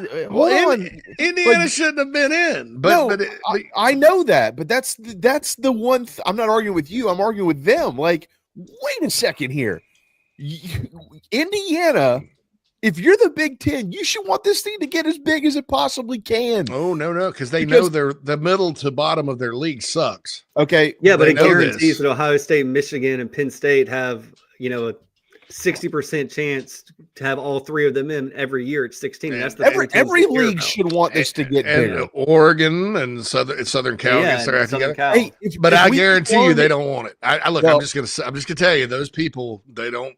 They love what they did. They manipulated the whole thing this year, and they're going to. The SEC got screwed. Nobody else got screwed. Like, if you're all these other leagues, and you just saw it, unless they come out and say we're getting away from the beauty contest portion of the exercise, unless they come out and say that, which they're not going to. Maybe they change it. It'd be behind closed doors. But unless they come out and say that, every other league should be going, get this thing as big as we can get it. Everybody's schedule as weekly as you possibly can, and let's get a piece of the pie here. You know what's funny, though? At some point, both teams in the national championship had to beat an SEC team to get there. I mean, if Ohio the State, SEC, yeah, if the SEC is really in the middle of a big downfall, according to some of these national media folks, then why on earth isn't everybody going? The SEC's out. Get this thing bigger. Let's get our teams. Because that's a false narrative. Because then half because they all know that. You know, if you expanded to 16 this year, the ACC gets one more in Miami, and then there's 3 more SEC teams that make it: Carolina, Ole Miss, and Alabama. I don't even know. And you think about like how awesome it was for Penn State to get SMU. And Boise State back to back. That's not happening in a 16-team field. They're going to run up against a good SEC team and get cut. Same thing. I mean, Ohio State's a different animal. Same thing with Oregon. I'll tell you this. Hats off. They're good, and they would probably beat some of the better SEC teams. You know, your LSU's. Carolina could have lost to them. Tennessee certainly, but I don't think it's a given. You know, and so that's why they don't want that. And I think that's bad for the sport. I think 16 is good, even for the sense that you're going to have 8 games on campus, and the on campus stuff, regardless of it being in what state non-SEC stadiums except one, that on campus stuff was awesome, and it's great for the people that matter, that support the sport, which is the fans. Right. Yeah. So to your point, man, they're not at 16 yet. Yeah. I you know, you're talking about 3 out of 8. I would not project Alabama to be a playoff team next year at this point. And I would not project that kind of success at this point. And I'm saying that you know, there should be a lot of 5 alarms going off at Tuscaloosa right now when you look at this allegedly fourth ranked recruiting class. Bobby Bowden at Florida State, where his ship started to sink, where they hit the iceberg, he started ignoring all the Florida talent that made that program great and trying to go national. Not like Kirby goes national. Kirby shrunk the in-state board, and that's worked for him. So did Saban in Alabama, but you took out a bunch. They never lost 13 of 15 to Auburn as far as players they wanted within the state of Alabama. In Alabama, it's 70% Crimson Tide fans. A chunk of your Auburn fans live in Atlanta. Okay, which is why they invaded the arena Saturday. But so then number 2, they were in the Outback Bowl basically this year. I think they could probably go back to the Outback Bowl next year. I'll give you another coach that replaced a legend that went to back-to-back Outback Bowls, and in year 3 he was fired, and that is one Ronald Zook at Florida State. Mm-hmm. I mean, sorry, at Florida. With the Gators. My God, my brain. And the Zooker. It didn't have any head coaching experience, came from the NFL. He just kind of used to work there. Was the special teams coordinator under Spurrier. So there you go.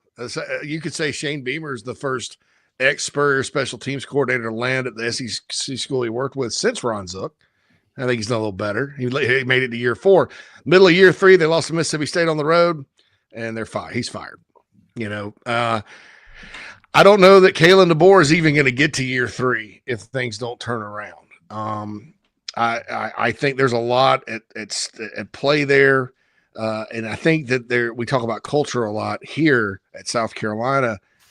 Saban had a great culture, right? And he demanded it. Kalen DeBoer is a good culture guy and a great winning coach, right? But he's a lot different. It's a lot different. And when you have guys that have worked for 2-3 years under Saban, and then there's this big switch, that's uncomfortable. And then the new guys they brought in don't know anything about the discipline that Saban required, and it pisses off the older guys. I mean, look at how many ex-players at Alabama ripped this team this year on social media. Just ripped them because they're the standard. That's been ingrained in that program by Nicholas Saban for almost 2 decades. Okay. And so, I mean, you know, the year I started the Big Spur was his first year at Alabama. So it was that long. And so now you're replacing him with a good coach, but it's going to take him time, in my opinion, if he does get them back at all, And recruiting a 30-year class from the West Coast is not going to cut it in the SEC and in Alabama because of the peer thing Jamie talked about. Everybody else is getting all your players that you normally get. If he's going to turn it at all, I don't see it happening in the next couple of years. Will they be patient enough to kind of wait on him? Those are all questions I have. And I love Alabama. I'm not taking a shot at them at all. But if I'm a Crimson Tide fan, I'm looking around going, I love Nate Oates and glad we're good at basketball. It is it's a critical moment in time. That's for sure. Speaking of time, it is time for a timeout. I'll leave you with this on the Tide. We'll turn our attention to another program in the SEC when we get back.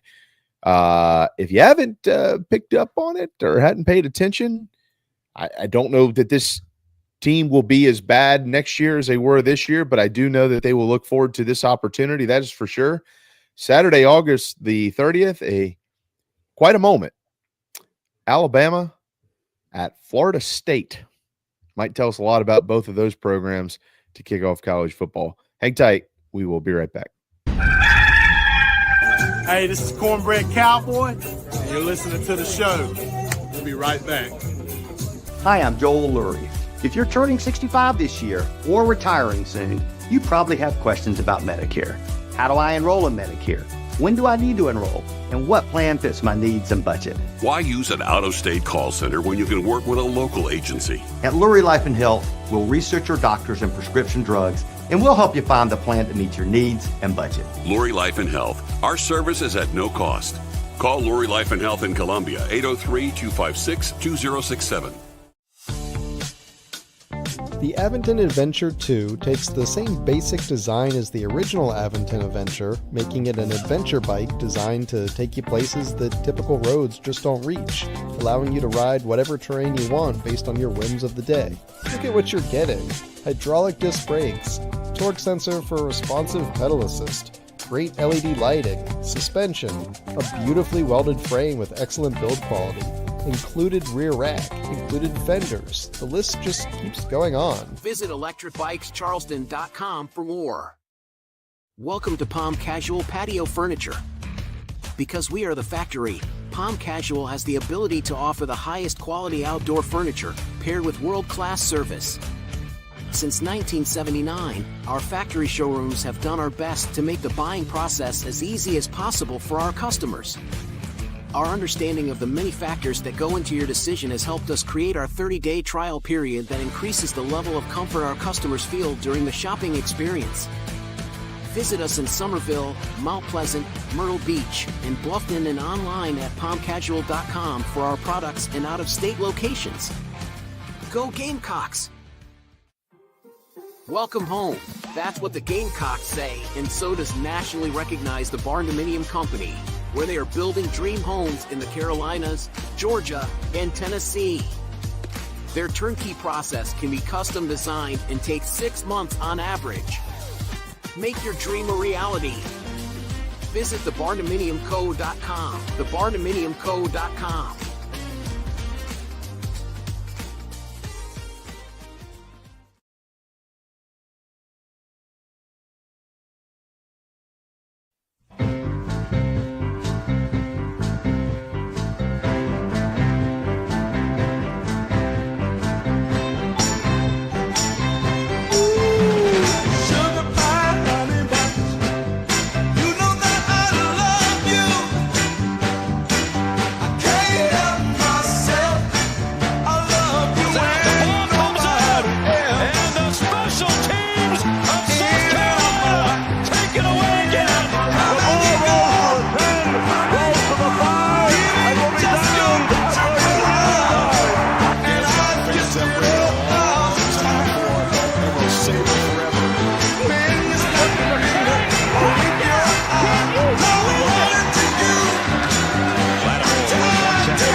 It is 12:35, 1 month from the first pitch of Carolina baseball.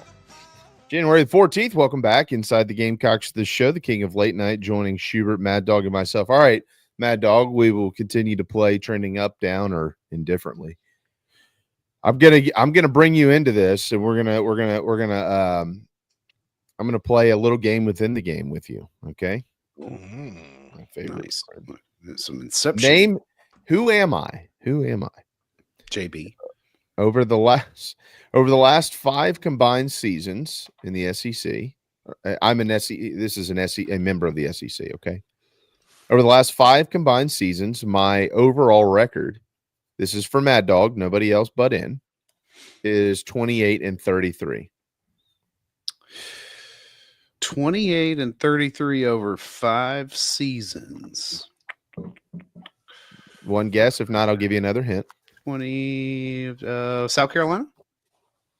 Incorrect. Okay. Over the last 5 seasons, in addition to that record, I am 16-26 in the Southeastern Conference.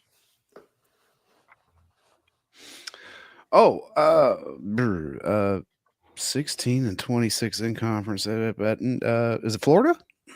That is incorrect. Oh, man, in addition to being 28-33 and 16-26, I am a loser of 4 straight bowl games. I think it's funny. You said I am a loser, and then you paused. Yeah, that's right. I'm a loser of 4 straight bowl games. At 4 straight bowl games. That should really tip me off and tell me who it is that this is. Is it Missouri? That is incorrect. I got it. In addition to all those data points, I have not made a bowl game in 2 of the last 3 seasons. Can I sing their fight song? No. I sing their fight song. Come on, Phil. Somebody bail me out here. Come on, Phil. You can do it. You can do it. I believe in you. Arkansas. That is incorrect. And the final hint.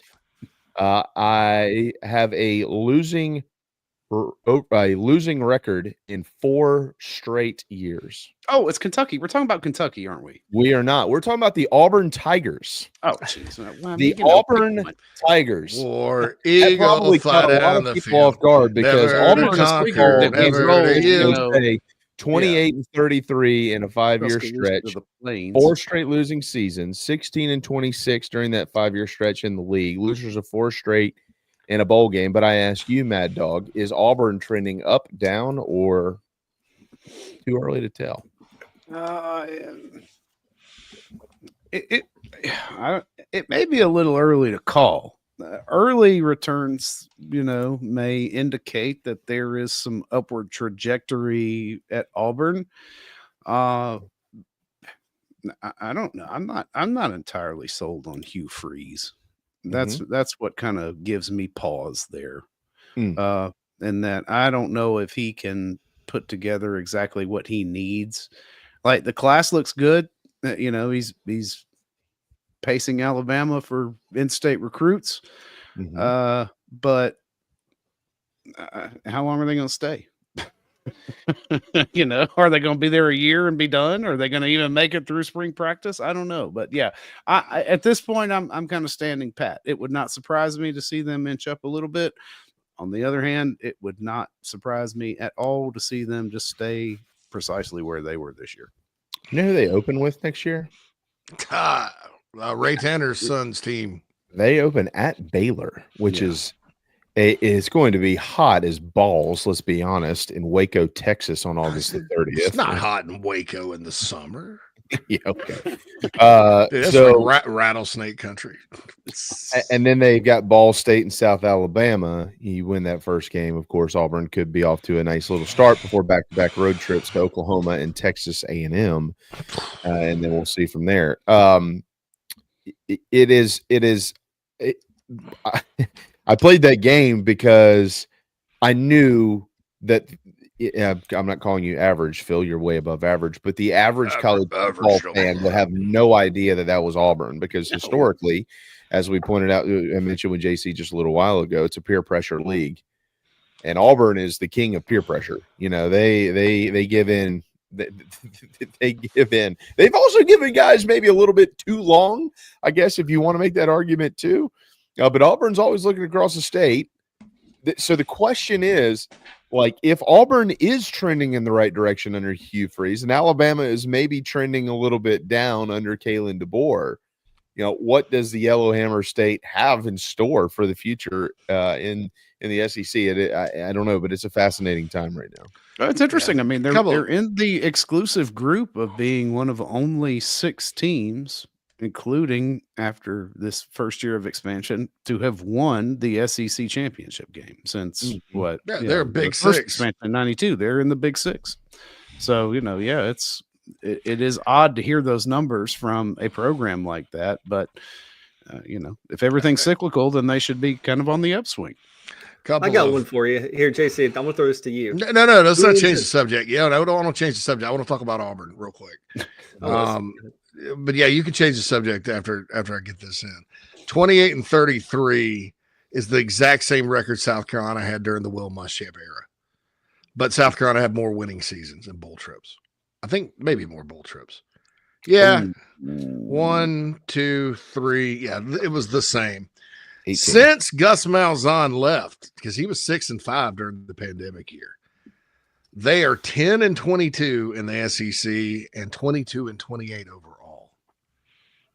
Right? Yeah. Now, are they trending up? I think they are, but I worry about Hugh Freeze because every time I watch him in a press conference, is that where you're going? So So your thought? What do you think about Hugh Freeze, Matt? He's a different guy than he was.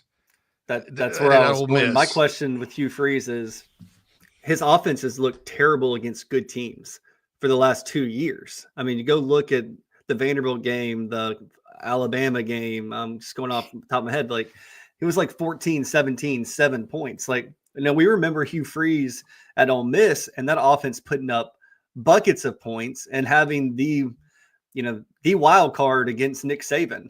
And I wonder if his offense, like a lot of great offensive coordinators, defenses have figured out if he's still the offensive guru that he was at Ole Miss, because if he's not, you can't win with freshmen in this league, no matter how good the recruiting class is. And I haven't seen a quarterback in Auburn in years, it feels like. So if you don't have a quarterback and your offense isn't what it used to be, I think he's a dead man walking, because it is a peer pressure conference. Exactly what y'all said earlier. And I have a lot of doubts about Auburn, a lot.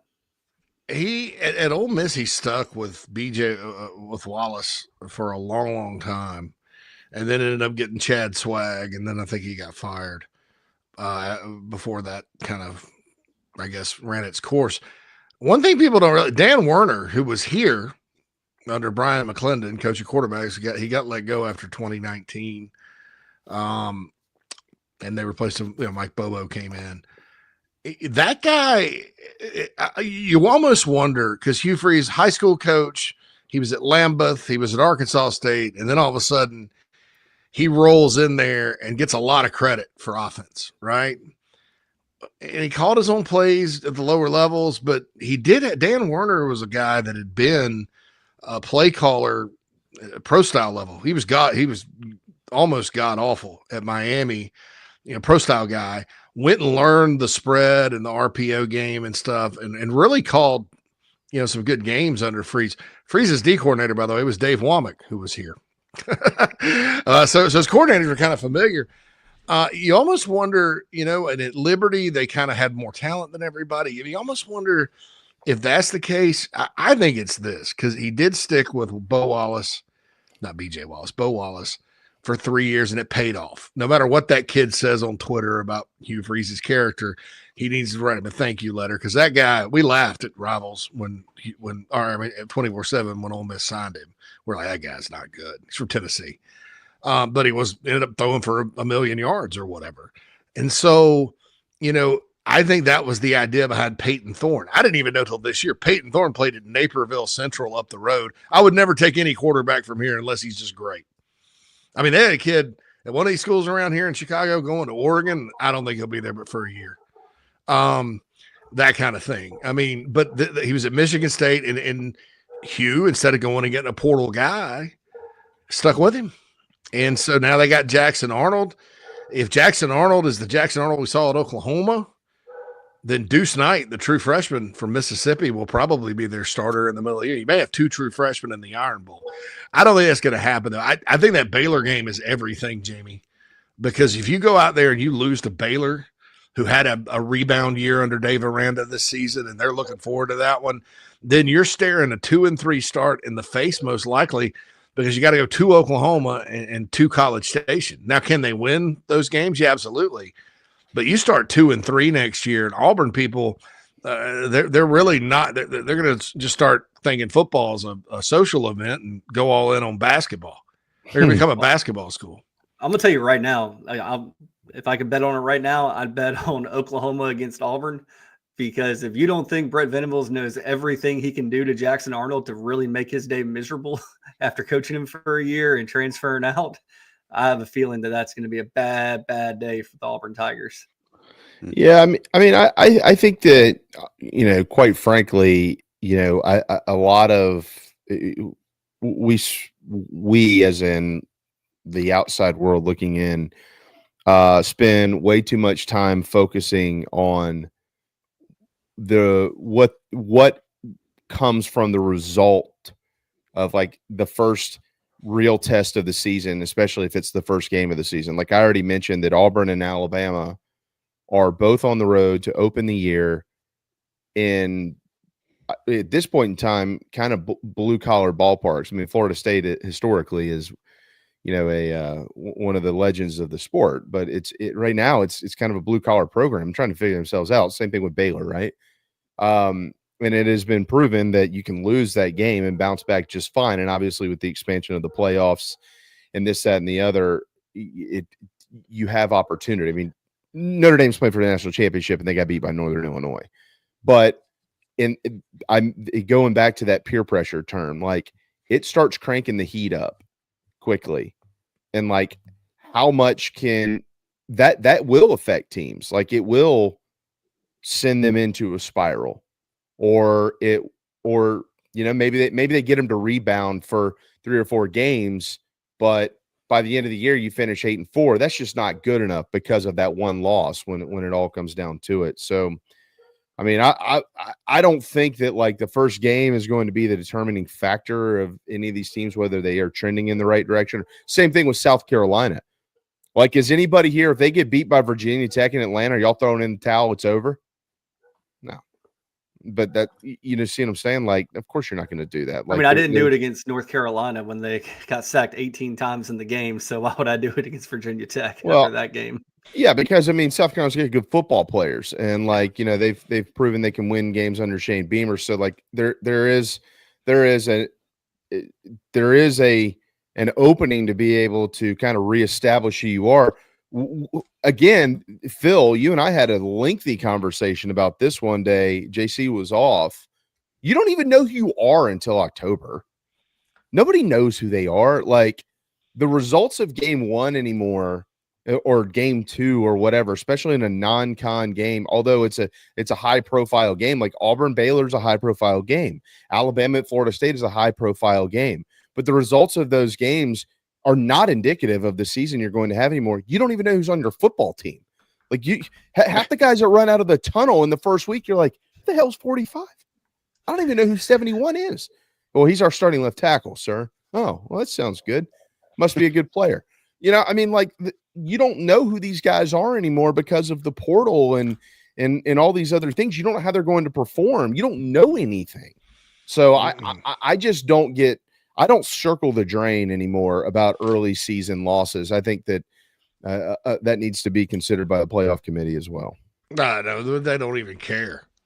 I mean, they didn't even look at the LSU game. They anyway. Well, they didn't care about the Notre Dame loss. That's for sure. Well, I'll tell you this: with this stuff. It's there's a reason Alabama's 2 of their first 3 games next year at Florida State and Wisconsin at home, right. And Wisconsin ditched our guy that was Phil Longo.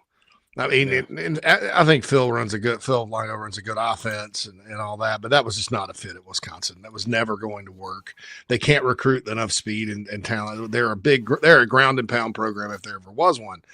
So they go and hire one of the best ground and pound guys in the business in Jeff Grimes, who was at Baylor and did really well. For some reason, Aranda kind of panicked and fired him. He was at BYU before. That guy not only can get you in the run game, he's sneaky in the pass game too. Wisconsin's not going to be an easy out. It's in Tuscaloosa, but it's not being easy out. And Florida State, if I'm an Alabama fan, I'm worried, number one, because it's down there. Number two, guess who they just hired as their OC? The Tide Killer. Right. One Augustus Malzahn. Augustus? I didn't realize that was his real name. Isn't Gus short for Is that true? Augustus? I don't know if his real name's Augustus or not. I don't Gonna care. look that one up. I like cool. Gus. I like Gus Malzahn because we have mutual friends, and I like him because of that, and I like him because his wife eats and they eat at the Waffle House. Oh, and I hope there's a. I like anybody that that eats at the Waffle House. Yeah, I think he's salt of the earth. It's even better. It's So JC, here you go. It's Gustavo. Arthur Gustavo Malzahn. Gustavo. Oh, yeah, is even the most better. pimp, Yeah. and Arthur's That's kind of a even pimp cooler. first name. Too. I love it. Arthur's Man, kind of coming back, and I like it a lot better than. I like Gus a lot better than Art. The third. Arthur. Oh, so the he's third. a third. Yeah. So there's been two more Arthur Gustavo Malzahns. That's a pimp name. My name is Arthur think that's a Gustavo crime Malzahn. Malzani. Well, but it used to be, if it used to be Malzani, yes, most likely. I don't know. Please don't kill me.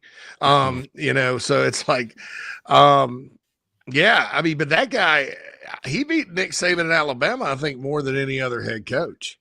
Mm-hmm. It wasn't very often. But it was like 3 or 4 times. I mean, he beat them.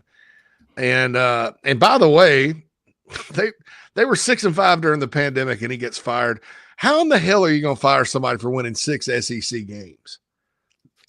People don't think about that year. 6 wins in the SEC and an upset loss to South Carolina. Should have won 7. I don't know, brother. It seems like they were just wanting to fire him, and then they weren't going to fire him after 17, and then they wanted to fire him again. So I don't know. But it's been trash ever since. So Phil, I would be scared if I were Alabama for that. So Phil, you're trending up on Auburn. No, I'm holding tight. And you're holding. Okay. Yeah, I think it's a little early to call. Just he said that. Hugh Freeze is the X factor there for me. Yeah, I agree. Gotcha. Yeah. Who's the quarterback they took out of the portal? Arnold. Jackson Arnold. Jackson Arnold. Yeah, from Oklahoma. And they got I like that. They got a good freshman with a great name, Deuce Knight. Yeah. Who's a good player. Really good. Carolina, he kind of liked Carolina early, and then Notre Dame had him committed, and then he flipped to Auburn. Almost flipped back to who was it? Somebody, Mississippi. Ole Miss almost kept him home at the end, but who are y'all more confident in next season having a turnaround year, Auburn or Oklahoma? Oklahoma defense. I'm leaning Oklahoma myself, although well they play in week 4, so in Norman. Oklahoma, by the way, welcomes the Michigan Wolverines in week 2 to the ballpark. Gaylord family, Oklahoma Memorial. Probably Stadium. be a true freshman starting in that game too for Michigan. Yeah, they start with my wife's alma mater, the Illinois State Redbirds. Never an easy out. And then Michigan. Then this is one of those weird schedules. Like Oklahoma in week 3 before they welcome Auburn, they traveled to Temple to play the Owls at Lincoln Financial Field in Philadelphia. What a garden spot of a trip. If I'm an Oklahoma fan, like, you couldn't freaking schedule like San Diego State or UNLV, I mean, destination. If we're gonna go to a group of 5 road trip, can this make it Hawaii? Maybe. I mean, yeah, their first SEC road trip is not till Saturday, October the 18th, and that is in Columbia, South Carolina. That's gonna be a tough game. Break ice. Keep in mind that is the week. This lands at a perfect spot for the Gamecocks. That is the week after they play the Longhorns in the Cotton Bowl, and the week prior to Ole Miss making the trek up to Norman. Yeah, I'll say this: those two teams. And then they got Tennessee in Knoxville with no off week. That's the they got the Florida schedule from last year. Yeah, 3 of those 4 weeks are away from home. They're in Dallas, and I know it's but it's a neutral site game, so they're in Dallas for Texas. Go to Columbia, come home for Ole Miss, on the road to Tennessee off week, and then they head to Tuscaloosa, Alabama. They're probably like, hey, can we rotate out of this at some point and give Texas this? I mean, look, we should play a game. What if Texas had Oklahoma's schedule this year? What's their record?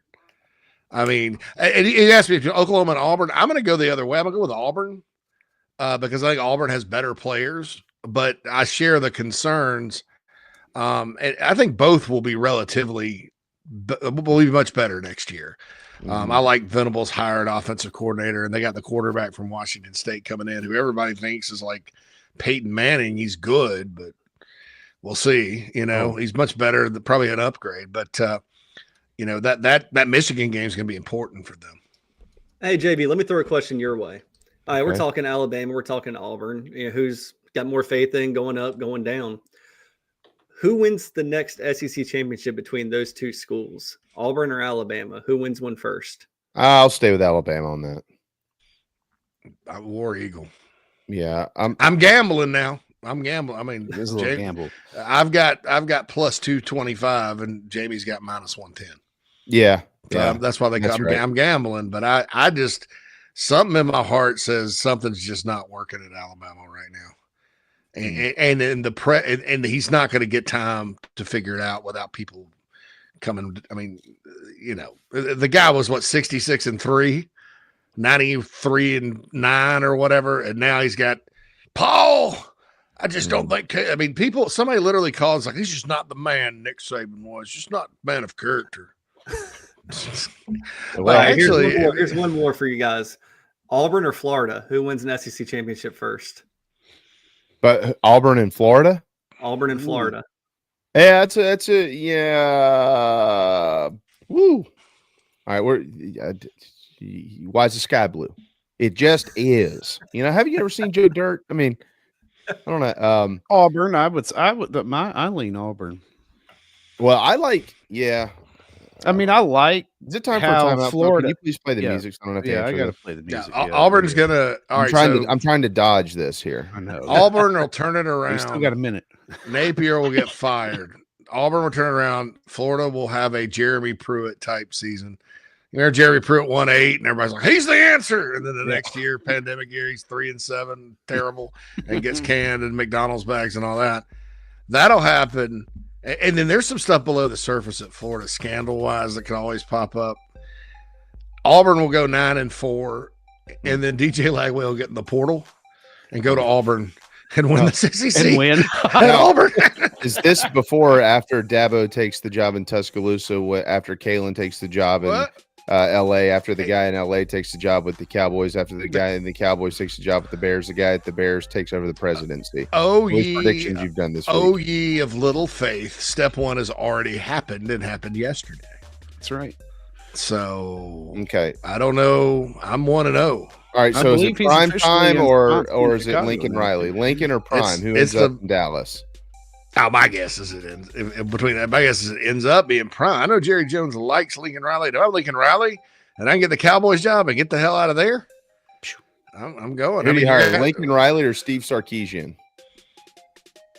I think Steve Sarkisian's a better coach, play caller. Okay, especially Jenna at that Jameson level. or Pamela Anderson? I'm just kidding. Are we talking? Right. I know my answer. What year is it? Well, yeah, right. Because if it's too far back, I'm going Marissa Tomei.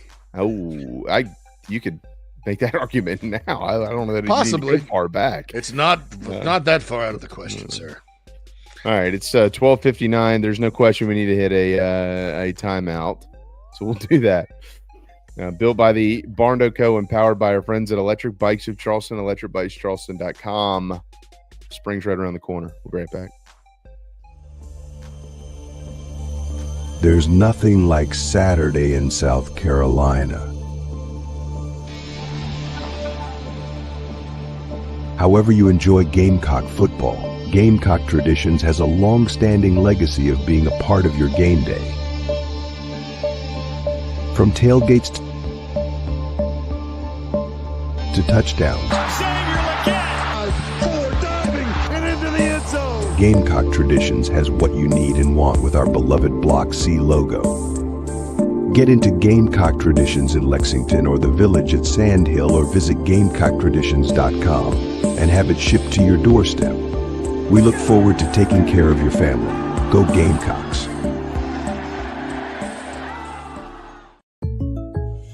When you bundle home and auto, good things can happen. You get a local agent who can help you choose the right coverage for you at a price that's right for you. Call State Farm agent Tony Pope today. Nana's Porch presents a Southern staple delivered right to your doorstep. Nana's Porch locally crafted pimento cheese has been a hit for years at weddings, tailgates, and other events. Now you can order online and have it sent to your home. Visit nanasporch.com. That's nanasporch.com and click the pimento cheese tab to choose between their original pimento cheese and their jalapeno smoked pimento cheese set. nanasporch.com, man, that's good.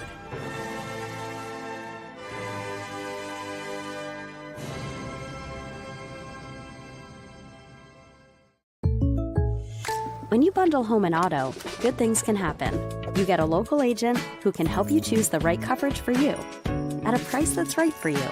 Call State Farm agent Tony Pope today.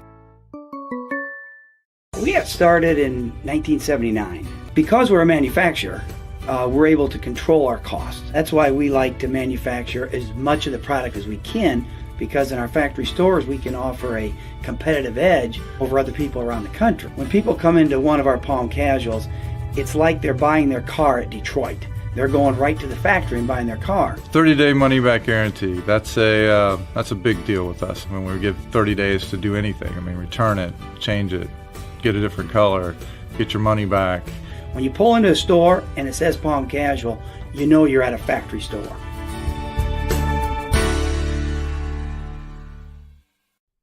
Charleston Fitness Equipment is keeping South Carolina in shape. Clients have come from all over the Palmetto State to find that one piece of equipment that they enjoy that keeps them looking and feeling good. Whether it's a home rower, treadmill, elliptical, free weights, a home gym, or something else, Charleston Fitness Equipment keeps the mirror smiling back at you. Get in shape like the Gamecocks do. Visit charlestonfitnessequipment.com. Gamecock owned and operated and proud partners of Inside the Gamecocks, the show.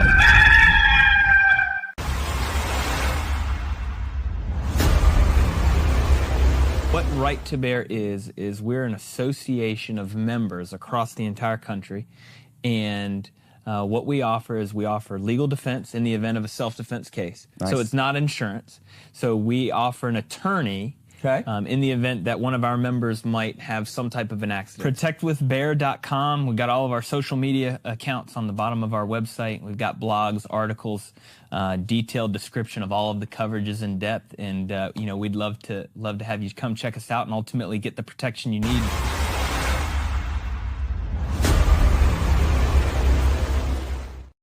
Hi, I'm Joel Lurie. If you're turning 65 this year or retiring soon, you probably have questions about Medicare. How do I enroll in Medicare? When do I need to enroll? And what plan fits my needs and budget? Why use an out-of-state call center when you can work with a local agency? At Lurie Life and Health, we'll research your doctors and prescription drugs, and we'll help you find the plan that meets your needs and budget. Lurie Life and Health. Our service is at no cost. Call Lurie Life and Health in Columbia, 803-256-2067.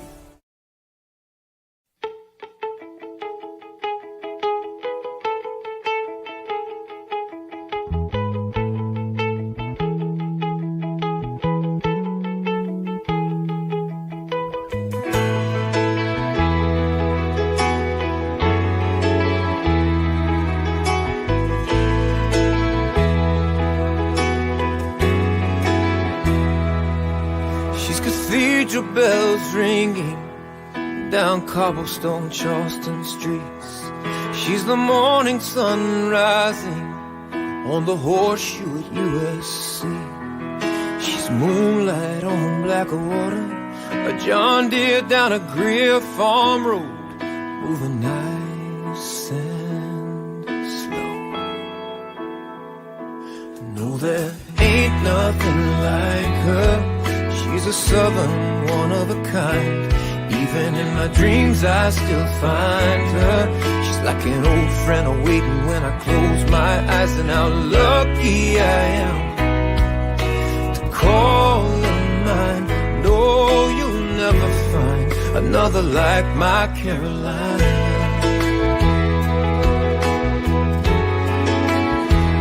My Carolina.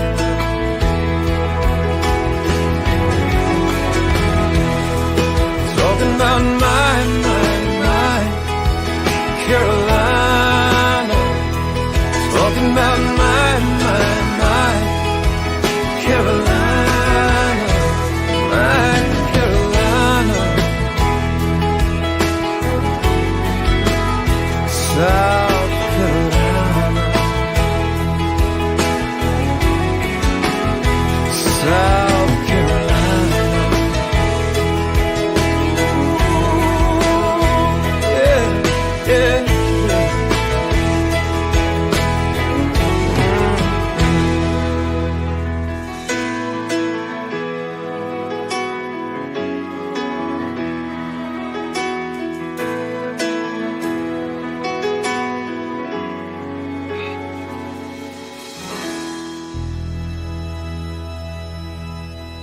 It is the final hour inside the Gamecocks, a show built by the Barndo Co. and presented by Resto Pros. There when you need them. To put a bow on that Auburn conversation just a little, I'm just going to twist the knife in a little bit. Since 2010, South Carolina has 6 seasons of 9 wins or more. The Auburn Tigers, just 4. Carolina wins. Mad Dog and Shurburtt and the King of Late Night and myself, JB. We got less than an hour to go. Then we'll send you off on a chilly Tuesday afternoon here on ITG. Tonight, though, if you're into hoops, it is it's going to be a pretty decent night. A top 15 matchup on the plains of Auburn from Neville Arena, but Janai Broom won't be playing. He injured that ankle in Columbia this weekend. Auburn is a 7.5-point favorite over Mississippi State. The Bulldogs come in at 14-2, and they come in at 2-1.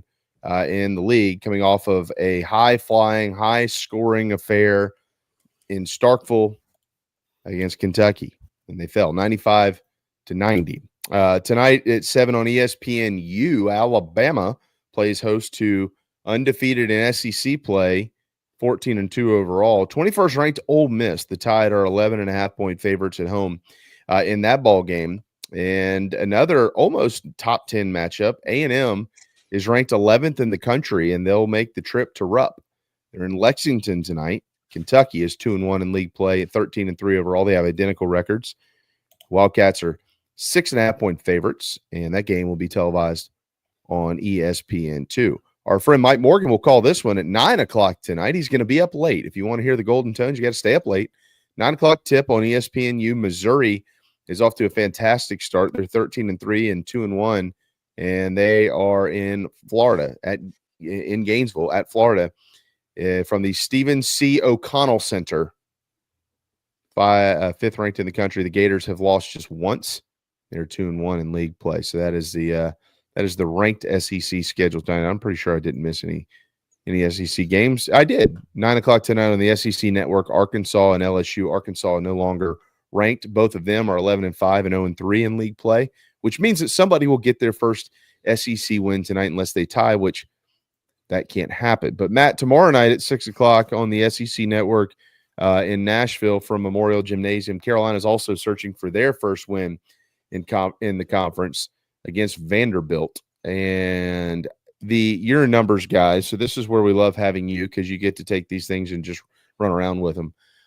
Ken Palm right now is a better-looking number for the Gamecocks than the net rankings are. They're at number 72 in the Ken Palm rankings. The net rankings, they were 91st yesterday, and then when I checked this morning, they're now at number 93. None of these numbers mean anything as it gets into the tournament because you got to win some games to get into the tournament. And if they were winning games, they wouldn't even sniff the tournament. But knowing what is ahead in league play, back-to-back road trips, Vanderbilt, and Oklahoma. Both of them, Oklahoma's at 47 in the net rankings today, and Vanderbilt is at 42. So both of these are quad one opportunities on the road, Matt. So let's play the hypothetical here. Let's play some best case scenario stuff for the South Carolina fans. South Carolina could go and they win back-to-back road trips.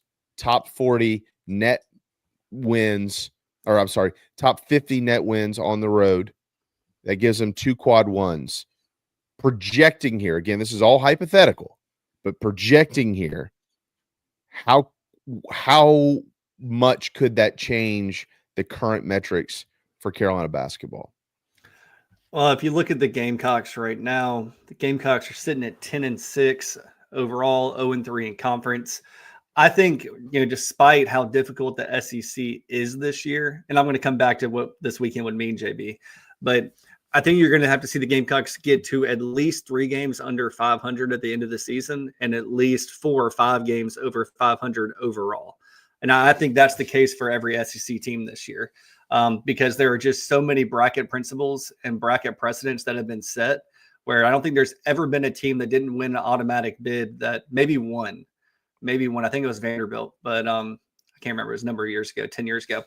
You got to be 4 games over 500 and you can't be more than 3 games under 500 in conference. That's just where it's at. So with the Gamecocks being 3 games under 500 in conference right now, they got to start getting some wins. Interestingly enough, I went and pulled KenPom's data from last year and comparing it to this year. Last year, the first 3 games of conference play, the Gamecocks were 2-1, but they played the number 34 team in the country, the 14th team in the country, and the 145th team in the country through 3 games last season in SEC play. So far this year, they played 19-8-1 at KenPom, and they're 0-3. So, South Carolina obviously had a better non-conference schedule last year, or they won more games in the non-conference, got some quad 1 wins, quad 2 wins, kind of hung around all season. They didn't really get those this year, but they did beat Clemson this year. So that is their quad 1 game that they're holding on to right now. Now, if you go on the road this week and win these 2, then all of a sudden you're looking at 3 quad 1 wins, and all you have is opportunity ahead of you. To give you an idea of how much opportunity South Carolina still has, last year, just looking at KenPom's rankings, during SEC play, they played on average the 66.4 best team in the country. So 66, 67th, however you want to round up, round down, team in the country. This season in SEC play, according to KenPom right now, they will play the 26th or 27th best team in the country every single game. So the difficulty level has gone even higher. It's ratcheted up. But that's a good thing for the Gamecocks, because if they end up getting to, let's say there's 18 games in conference, let's say they are 7-11, they're going to be on the bubble. Now, if they get to 8-10, that's where it starts looking like you're probably firmly in, because at that point, you're going to have 9 quad 1 wins. It's really difficult to get quad 1 wins, especially when you get a conference play. Like if you look at the ACC teams at the top, and right now it looks like Duke's probably the best team in the ACC. There's probably only 3 or 4 quad 1 opportunities left for Duke. So whatever they have right now, South Carolina or any SEC team is going to be stacking up better from a quad 1 standpoint. Same thing in the Big Ten. Those teams are going to have opportunities. So, but when you look at these particular games individually, start with Vanderbilt. That's tomorrow night. South Carolina's got to improve their road and neutral court record. They just have to. They really don't have anything on the resume from a road neutral standpoint. These are 2 great opportunities. JC says it all the time, but like when you're looking at teams or players in recruiting rankings, 33-70, like what's the gigantic difference, or 35-70? There's not much. So when you look at South Carolina versus Oklahoma and Vanderbilt, they're pretty much in the same bucket. Now, they are road games. Road games are tougher.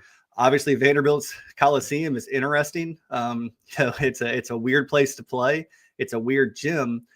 But South Carolina, talent-wise, matches up pretty well against Vanderbilt, especially from a size standpoint. South Carolina is going to be the bigger team when they play Vanderbilt tomorrow night. Go ahead, What's sir. up? No. Yes, they're going to be the bigger team. I think that Look, JC, you told me this a couple weeks back. We were actually talking about the Auburn game. This is probably over Christmas.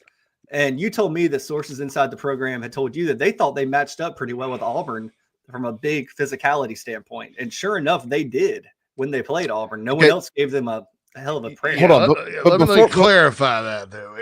That was in the off season.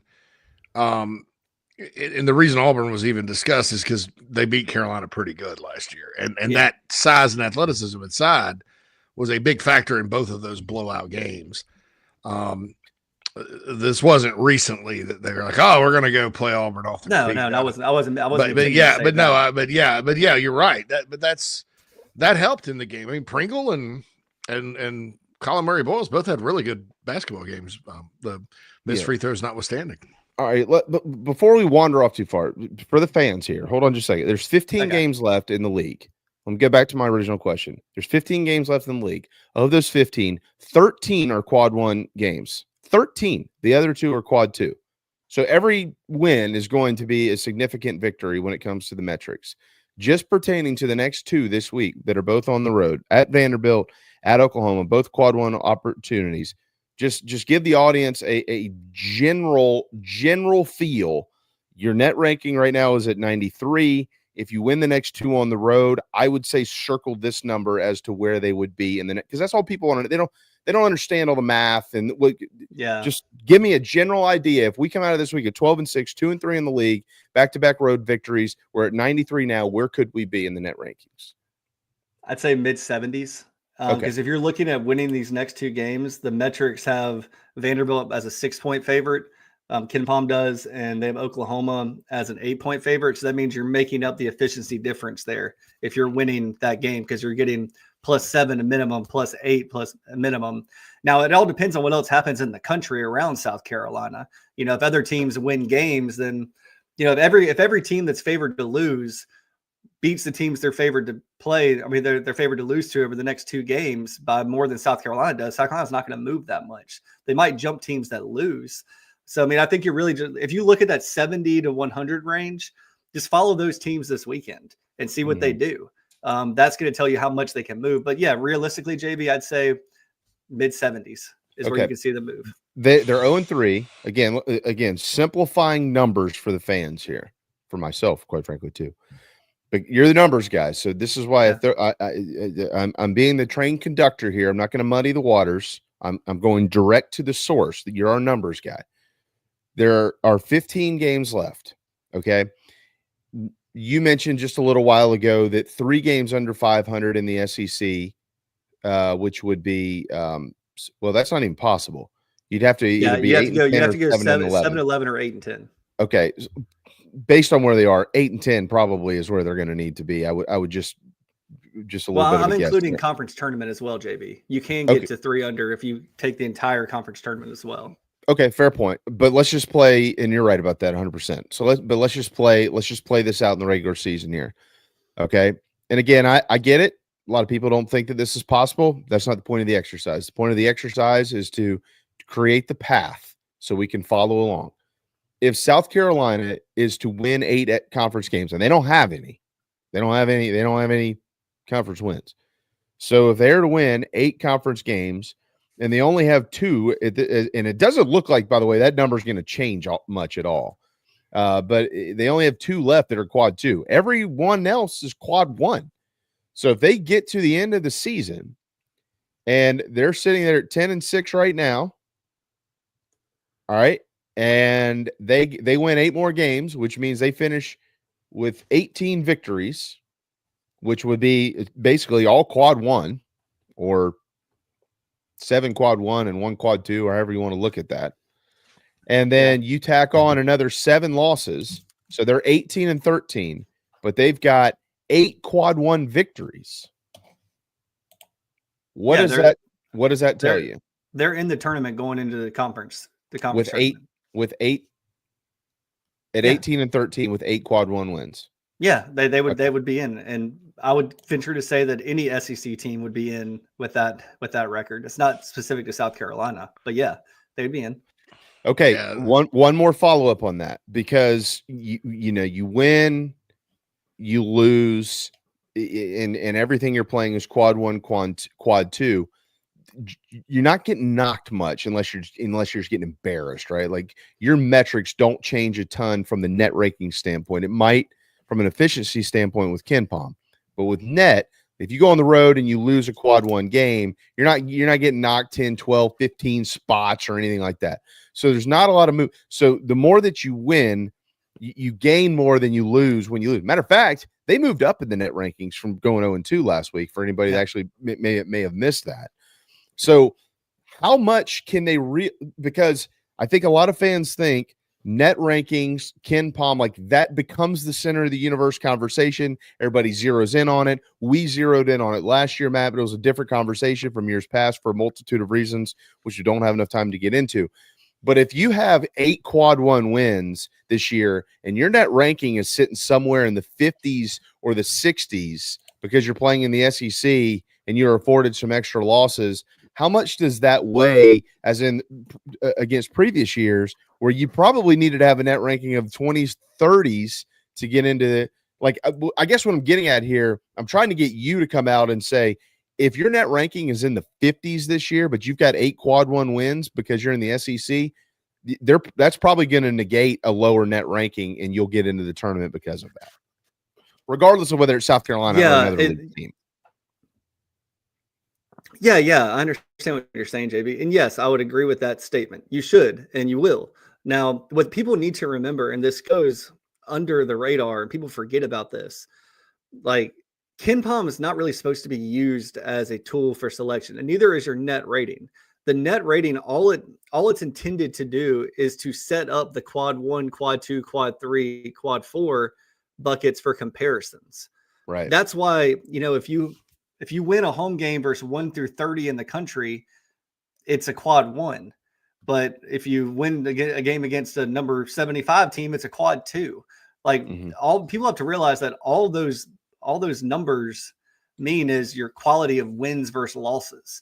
Like you don't get bogged down. And that's why I say, like, when you get to the 50s, and maybe this is what you're going at, JB, if you're in the 50s, but you have 8 quad 1 wins and, maybe 1 quad 3 or 1 quad 4 loss, like you're fine. You're absolutely fine because what happens is you have to find 36, however many at-large teams it is, 34, 32. I can't remember the number. It changes with conferences every year.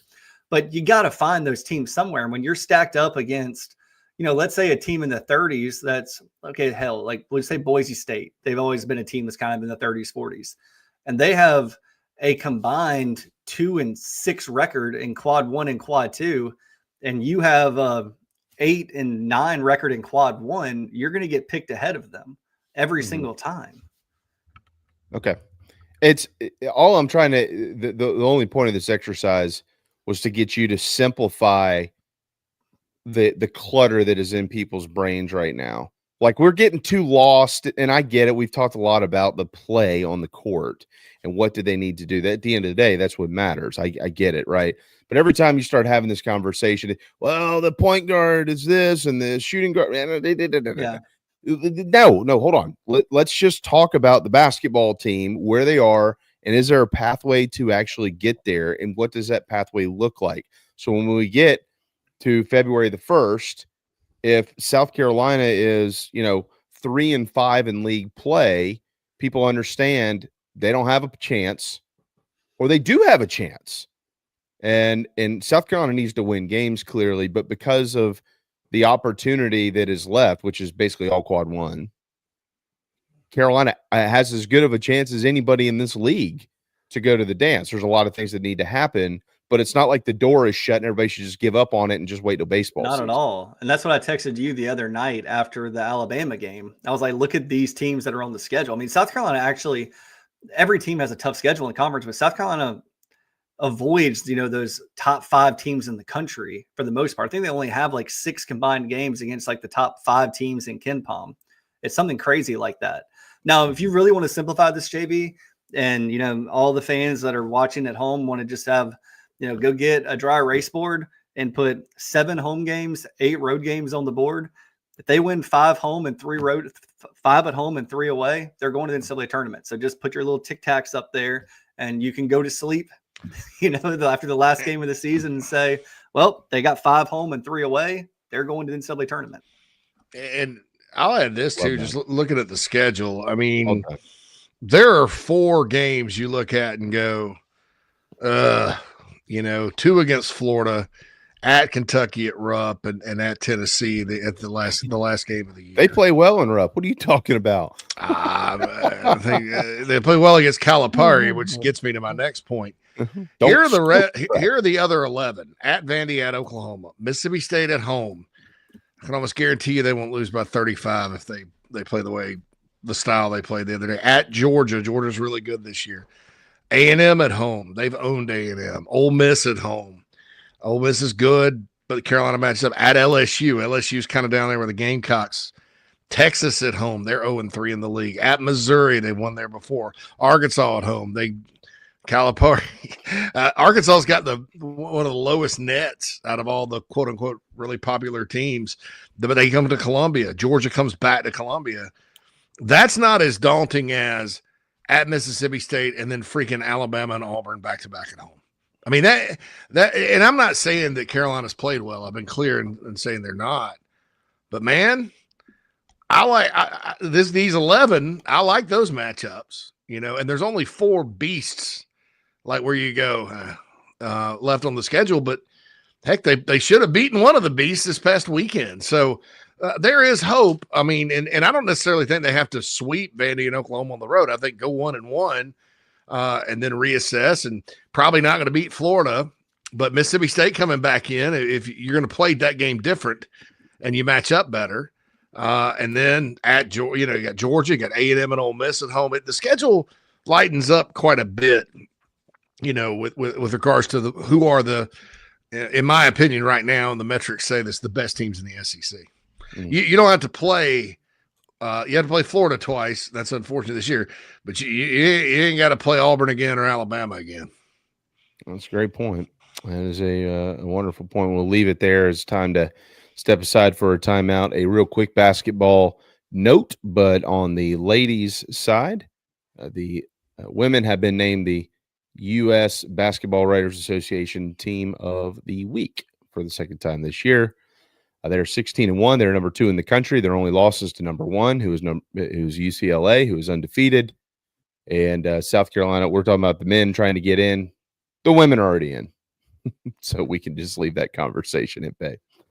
Tony Pope presents our number 3, TonyPope.com. If we've seen anything in the world we live in today, having great insurance is kind of the name of the game, and Tony can make sure that you've got that. Maybe it's your home or your auto or renter's insurance, boat insurance, business insurance, pet insurance, anything. Let a great Gamecock serve you and your family and your business. TonyPope.com. If you were in Williams-Brice Stadium this fall, you saw his name floating around the ribbon board. Yep. There's a reason for that. That's how good he is. TonyPope.com. Again, a great Gamecock, better man, and we certainly can't thank him enough for serving all of you here in the Palmetto State and our friends over there to the west in the Peach State of Georgia as well. Hang tight. 1:30. We'll be right back. Oh, man. The building is on fire. Emergencies and accidents happen. When you're in the middle of a fire or water event, all you want is for things to return to normal as soon as possible. Resto Pros of the Midlands is with you, guiding you through the process and working with you to get your home or office back in working order. They'll answer your questions, discuss procedures, and can act as your advocate when it comes to processing your insurance claim. RestoProsMidlandsSC.com. Open 24/7 when you need them. Quality that is guaranteed. Happy New Year from the Barndominium Company, where they are building dream homes in the Carolinas, Georgia, and Tennessee. Their turnkey process can be custom designed and takes 6 months on average. Make your dream a reality. Visit thebarndominiumco.com. Thebarndominiumco.com. Gamecock owned and operated.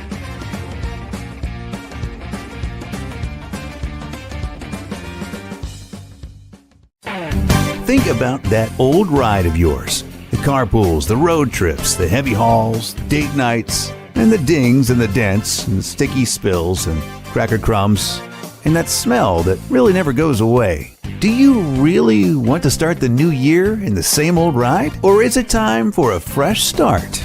Now's the time for incredible New Year's savings at Love Chevrolet on the entire lineup of award-winning vehicles. Love has more new Chevys on the lot than any other dealer in the Midlands, in the color, style, features you've been looking for. With New Year's savings and Love's famous low price guarantee, your new ride in 25 will be invigorating, exhilarating, and affordable too.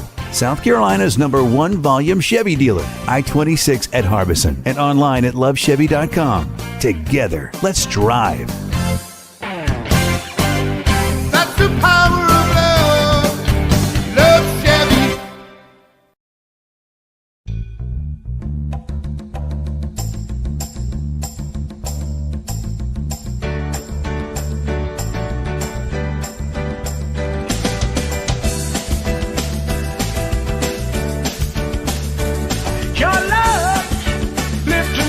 Welcome back. 1:30 here on Inside the Gamecocks, the show built by the Barn Co. and brought to you by our friends at Resto.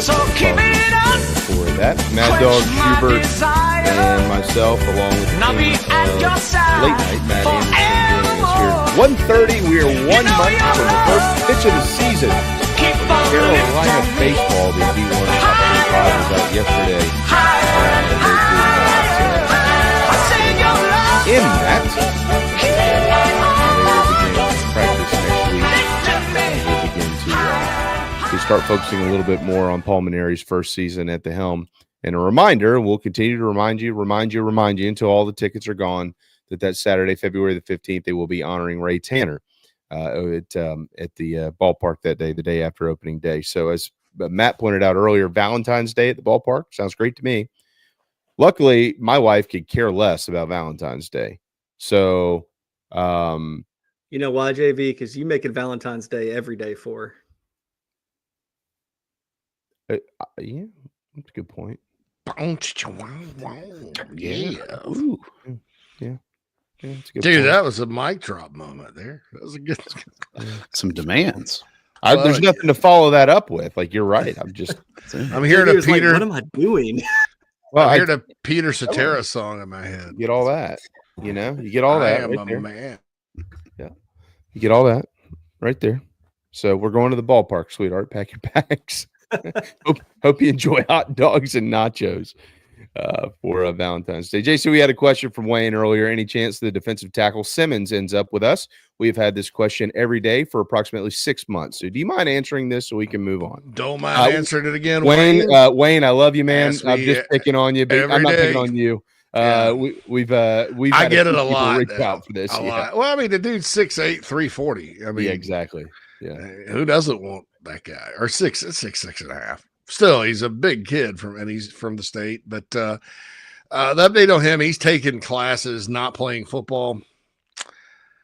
If he gets in and makes it academically, there's still some interest, but he's not going to help next year, even if he does. Okay. And I think that's ominous right now. Maybe this summer, but he's not going to help. So don't just put him out of your mind for 2025 because he's so far gone from, and he was a raw guy anyway that needed to develop. He's so far gone from being out of a football program. I mean, he'll be kind of a guy that's going to take some time. But with if they abolish JUCO, there goes that excellence allergy again. I'm sorry. Then he could have 4 years. I mean, you never know with the rules these days. You don't shut anybody out, but it's grades and look, South Carolina's not alone in this. There's some JUCO systems and tracks academically guys get on that only transfer to like 20% of the schools, and that's still, they still have to get them in, and it's because of course descriptions and qualification things like that, which don't make a lot of sense to me. I'm like, if you call it conversational French instead of intermediate French, it's still French 201 or whatever number you want to hang on it. Right. But the folks in academia who lack common sense most of the time don't feel that way. And they're all about, I think a lot of folks in academics, like the NCAAs like this, they like to pretend like they're in like the CIA because they really don't have lives where, they can actually go do anything like that. Probably watch a lot of TV. So they're investigating. Oh, that college over there is blah, blah, blah. Feeds their ego, whatever. But so and that's why Clemson doesn't even deal with Clemson under Dabo was like, we're not even dealing with it anymore. We're done. We're not dealing with junior college players. We're just not going to do it. And because they were even harder for a junior college guy player to transfer into. And there's not junior college football in South Carolina, so you're not really going to a Midlands Tech or a Tri-County Tech or something like that, where the programs are set up to get to those four. They work together in that system. You're in Mississippi or Kansas or wherever, Georgia. And that doesn't always work. Georgia, and that doesn't always work. Hell, Georgia's on the quarter system. Or Virginia. So, why? I don't understand why that's never been able to get off the ground in the Palmetto State. I remember a few years ago, my buddy Corey Boyd, everybody knows Corey. Corey came down to Charleston and basically created a program at Trident Tech. They were starting this thing from scratch. Him and Jarrell King were the two that they chose to kind of run it. It was in conjunction with they somehow tied something else into this. I can't remember how they did it. But it was in conjunction with Trident Technical College. And it was basically going to be a version of JUCO football, if you will, or military football, prep football, essentially. That would I don't even know if it went against your eligibility. Can't remember. But it was college football, and they were scheduling the Georgia militaries of the world, JC, or the Virginia militaries, or whatever, and they were really trying to get it going, and they ran out of funding. Just couldn't get it off the ground. Why is it that's never like JUCO baseball in South Carolina is huge? Hell, even JUCO basketball has a place. Anybody seen what's going on at Salkehatchie and Walterboro? They lead the country in scoring, 108 points per game, which is wild at any division of basketball. Why hasn't football been able to get off the ground? I know in Florence at Francis Money. Marion, it's money. And yeah, but it costs more money to do it. And Francis Marion's a 4-year school. Like, we don't need any more 4-year schools starting football in the state. I mean, I don't think. I know, and Anderson just went to it. There's way too many of them, first and foremost, for a state this size. And it's no offense to any of them. I think they all serve a purpose. But you can't have like USC upstate. I mean, can you imagine the board of trustees voting to fund something like that? They don't even get anybody at their basketball or baseball games. And I went there, and I love that school. But I love the school. Sports doesn't. I mean, Wofford is a private school, and they kind of got the corner market there, them and Furman. I mean, football is just not something that's now. If you're talking about a JUCO program, that's what I'm talking about. Then that's a different story, and I think that you could use something like that. I mean, like how do you not have JUCO football in Sumter or Spartanburg Methodist? I mean, I went to Spartanburg Methodist. Sumter. Again, it gets to be plenty of money. It's a funding thing at USC Sumter but that's not a bad idea. That's what I'm saying. You're in the USC system already. That's actually a good idea if you want to develop a little farm team, especially if they're going to say you get 4 years after junior college. Right. I wonder if that will spur JUCO programs. That's what I was about to say. Yeah, is there anything in the bylaws that like USC Sumter is a part of the USC system? Okay, just like USC Aiken and Salkehatchie and Union and everything else. I know Coastal is long gone, which is great. But like everything else is a part of the USC system. They are funded by the University of South Carolina. Is there anything in the bylaws, JC, that say like they couldn't be the farm team or the JV squad?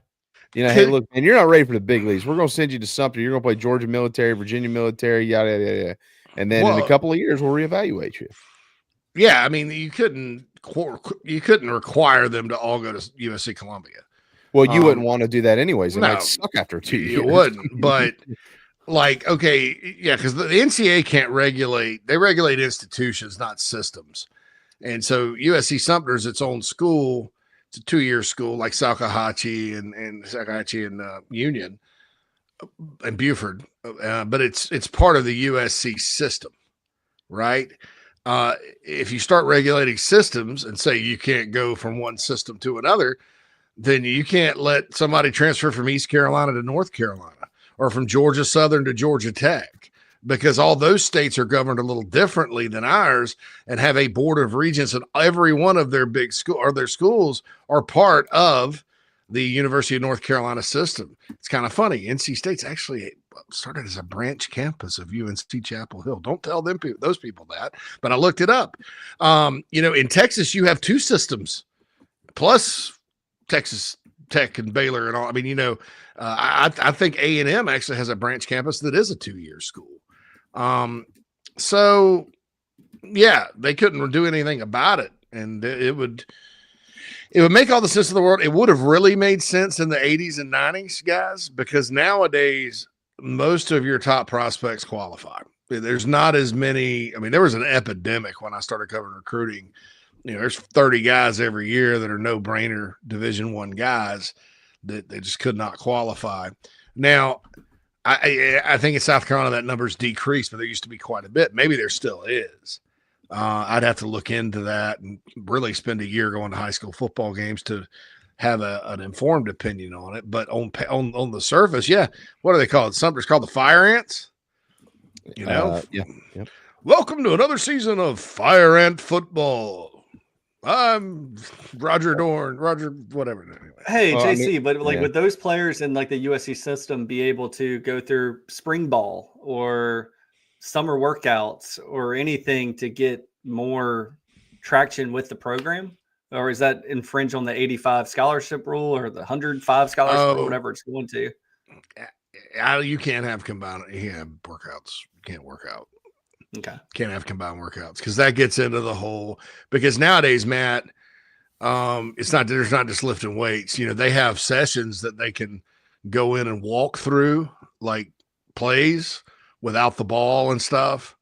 And that's what summer's all I didn't about. think So it would work out. You would get into like, all right, we're going to run 7-on-7 against these guys without a ball or a tennis ball, and then, so that's an illegal practice and all that good stuff. Now, I'm going to tell you, we're in a changing time in college football and college sports in general. So the bigger schools may say, because a lot of this stuff's structured for the little guys, and then the schools where, they think it's back in the day where everybody stood when they went to football games and put on a suit and tie and stood on the sidelines. And you pulled off for old Yale today, huh? Well, hey, sir, give me a cigar and a stogie and a brandy. Oh, go Bulldogs. Yeah. So, I mean, they think it's that. And it is that at some places. It's still like it's college and they have a football team. And these guys still go to college, but it's just more like, you should really call it university football. So I think that with the power schools want more and more power, and they should, because there's different needs at this level. Once they get there, heck, we could see scrimmages against other teams. We can see, joint practices like they have in the NFL. All that stuff is on the table. But with the group in Indianapolis right now, there's no way, because, you have the Brandeis athletic director there that hates everybody and hates big time sports and is an elitist snob, and they're going to vote against it every single time. The whole argument of we're still in the learning curve period about the impacts of junior college with all the wild because back in the day, like for instance, like when I was being recruited for baseball, one of the things that I didn't want to do, and coming out of high school, like I wasn't ready for South Carolina, for instance, right?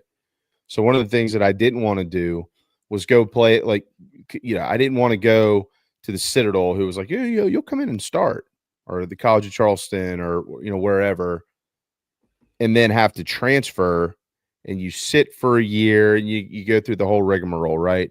It's like, nah, man, I'm going to go play JUCO, and then if I'm good enough to transfer in and play, I just transfer in and play, right?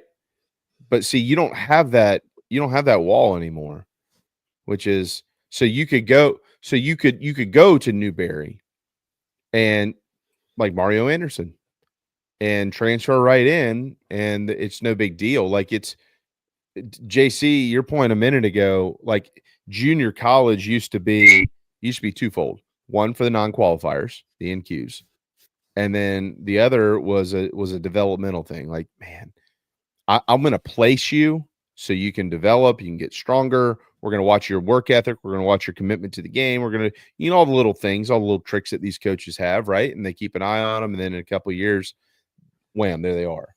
But you don't have to do that anymore. Like, so the purpose of junior college, like, I mean, some people maybe they just choose it, but for whatever their own personal reason is, which is wonderful. But a lot of them, it's because that's just really the only place that they can go. And then what happens to those kids? Like, I don't know what the percentages are now, but I would bet it's even lower than it was as far as how many go to JUCO and end up advancing from there into another level of college athletics versus how many go to JUCO, and that's just it. Yeah, and keep in mind during 2020, all the schools decided, because a lot of it was test score too. You didn't have the test score to get in. Oh yeah, you basically went to JUCO and took the test and all that, more so than GPA. But now there's no test score, so it's much. I don't want to say it's easier to get into college, because for many it's not. For athletes, it's been number one in general. Most of the guys are making better grades out of high school and in college. Look at the GPA numbers for football and basketball. The last 20 years, they've gone up, and that's because of the resources and things like that. But also, kids these days have had an encyclopedia in their hands for like their whole lives. Whereas we had to get our lazy butts to the library for the knowledge that we seek. They didn't. They've had a phone since they were 6, or an iPad, or looking things up. And, curiosity in general will educate you to a certain extent. Sometimes it goes askew with that generation, but you know what I'm saying? I mean, these guys are smarter than we were coming in, and they make better grades and things like that. And so there's not like, from what I see on paper, there's not an epidemic of non-qualifiers. Now, I'll move back to South Carolina and spend a year, like I said, going to a lot of littler schools and places around the state and watching. Because I remember, man, I went to Woodruff one time, and my buddy was the head coach there. He's now at Westside, and they had just a baller, dude. This guy was a no-brainer Division I linebacker. Played running back, big, strong, just fast. Had no chance to even go to JUCO. His grades were that bad. I mean, and never heard from him again. And then most of these guys also, when they go to JUCO, it ain't like Division I. You're on a bus, you're in Kansas, you're in Mississippi, you're away from home. And even like some of the JUCOs have rules, like in Kansas, they'd only take 7 out of state, and then the rest are from Kansas. The California JUCOs are different in the sense that there's a lot of guys, like you mentioned, that go there to develop. Aaron Rodgers was one of those guys. Right. Yeah. I mean, then Cal offered him, and we're like, okay. And he ended up being pretty good, right? Yeah. There's a lot of stories like that in California. And then the Arizona JUCOs are kind of like I went to Mesa at Arizona Western for a practice one day. It's a lot like Last Chance U on steroids. I think that an Andrew Dice Clay concert in the 1980s had less profanity, which is fine. I mean, that's just how it was, dude. It was like, get after it.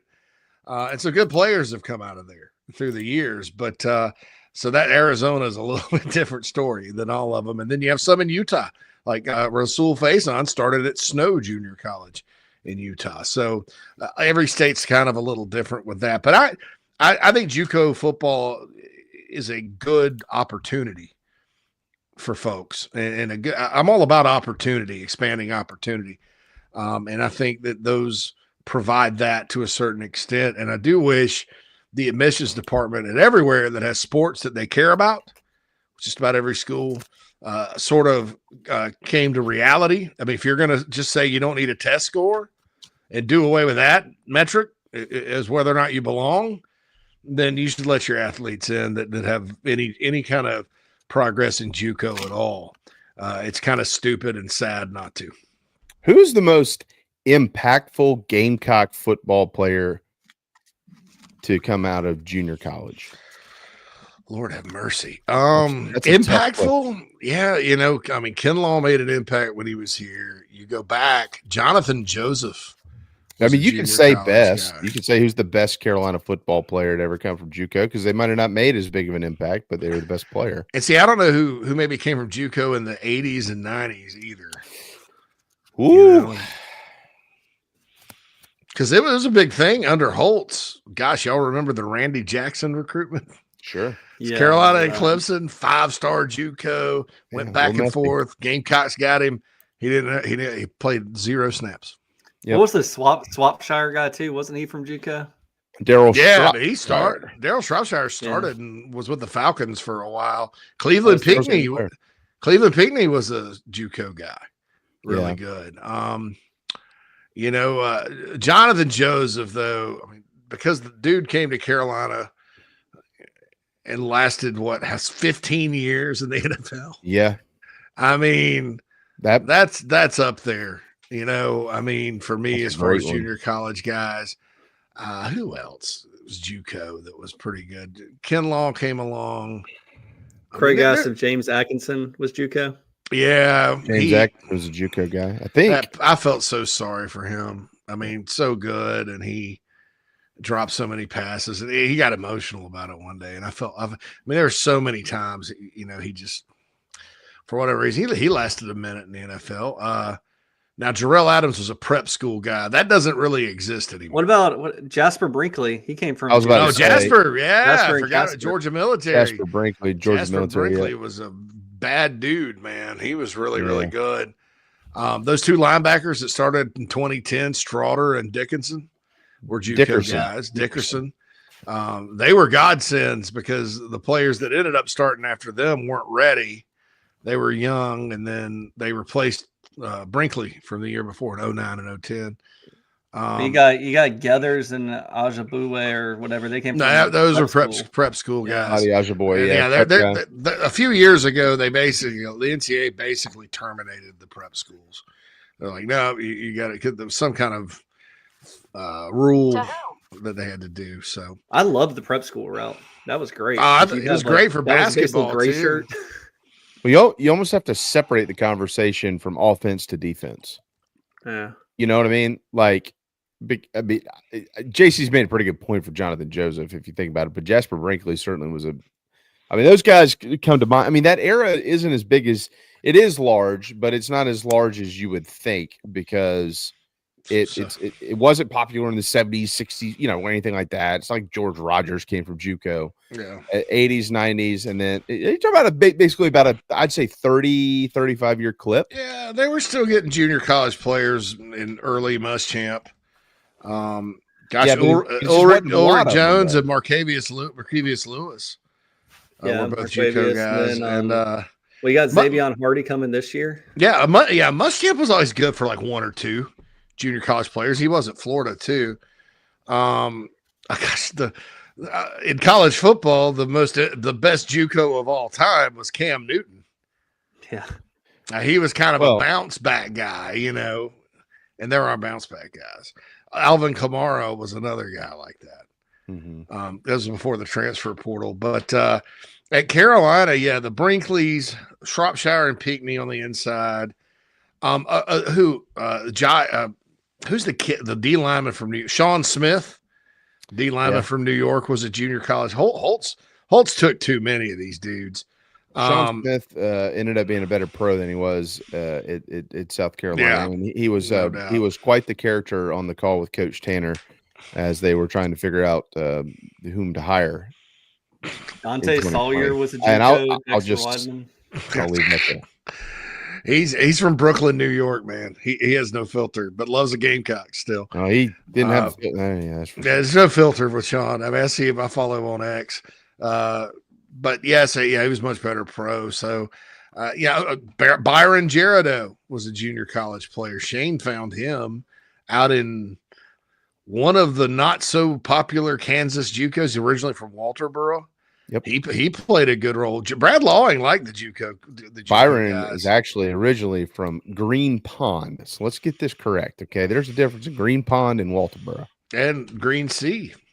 Well, that's a totally separate part of the state. I know. It's a little north of Green Pond. You got Green Pond, Green Sea, Greenville, Greenwood. Gold jacket, green jacket. Who gives it?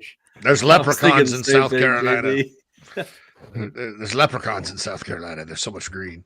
But no, so I looking back on it, that period was something. I'm trying to think JUCO offensive guys. There's been there haven't been as many. Oh, Dennis Daly, dude. Oh yeah. Dennis freaking Daly. That's some people say Sean Elliott can't recruit, right?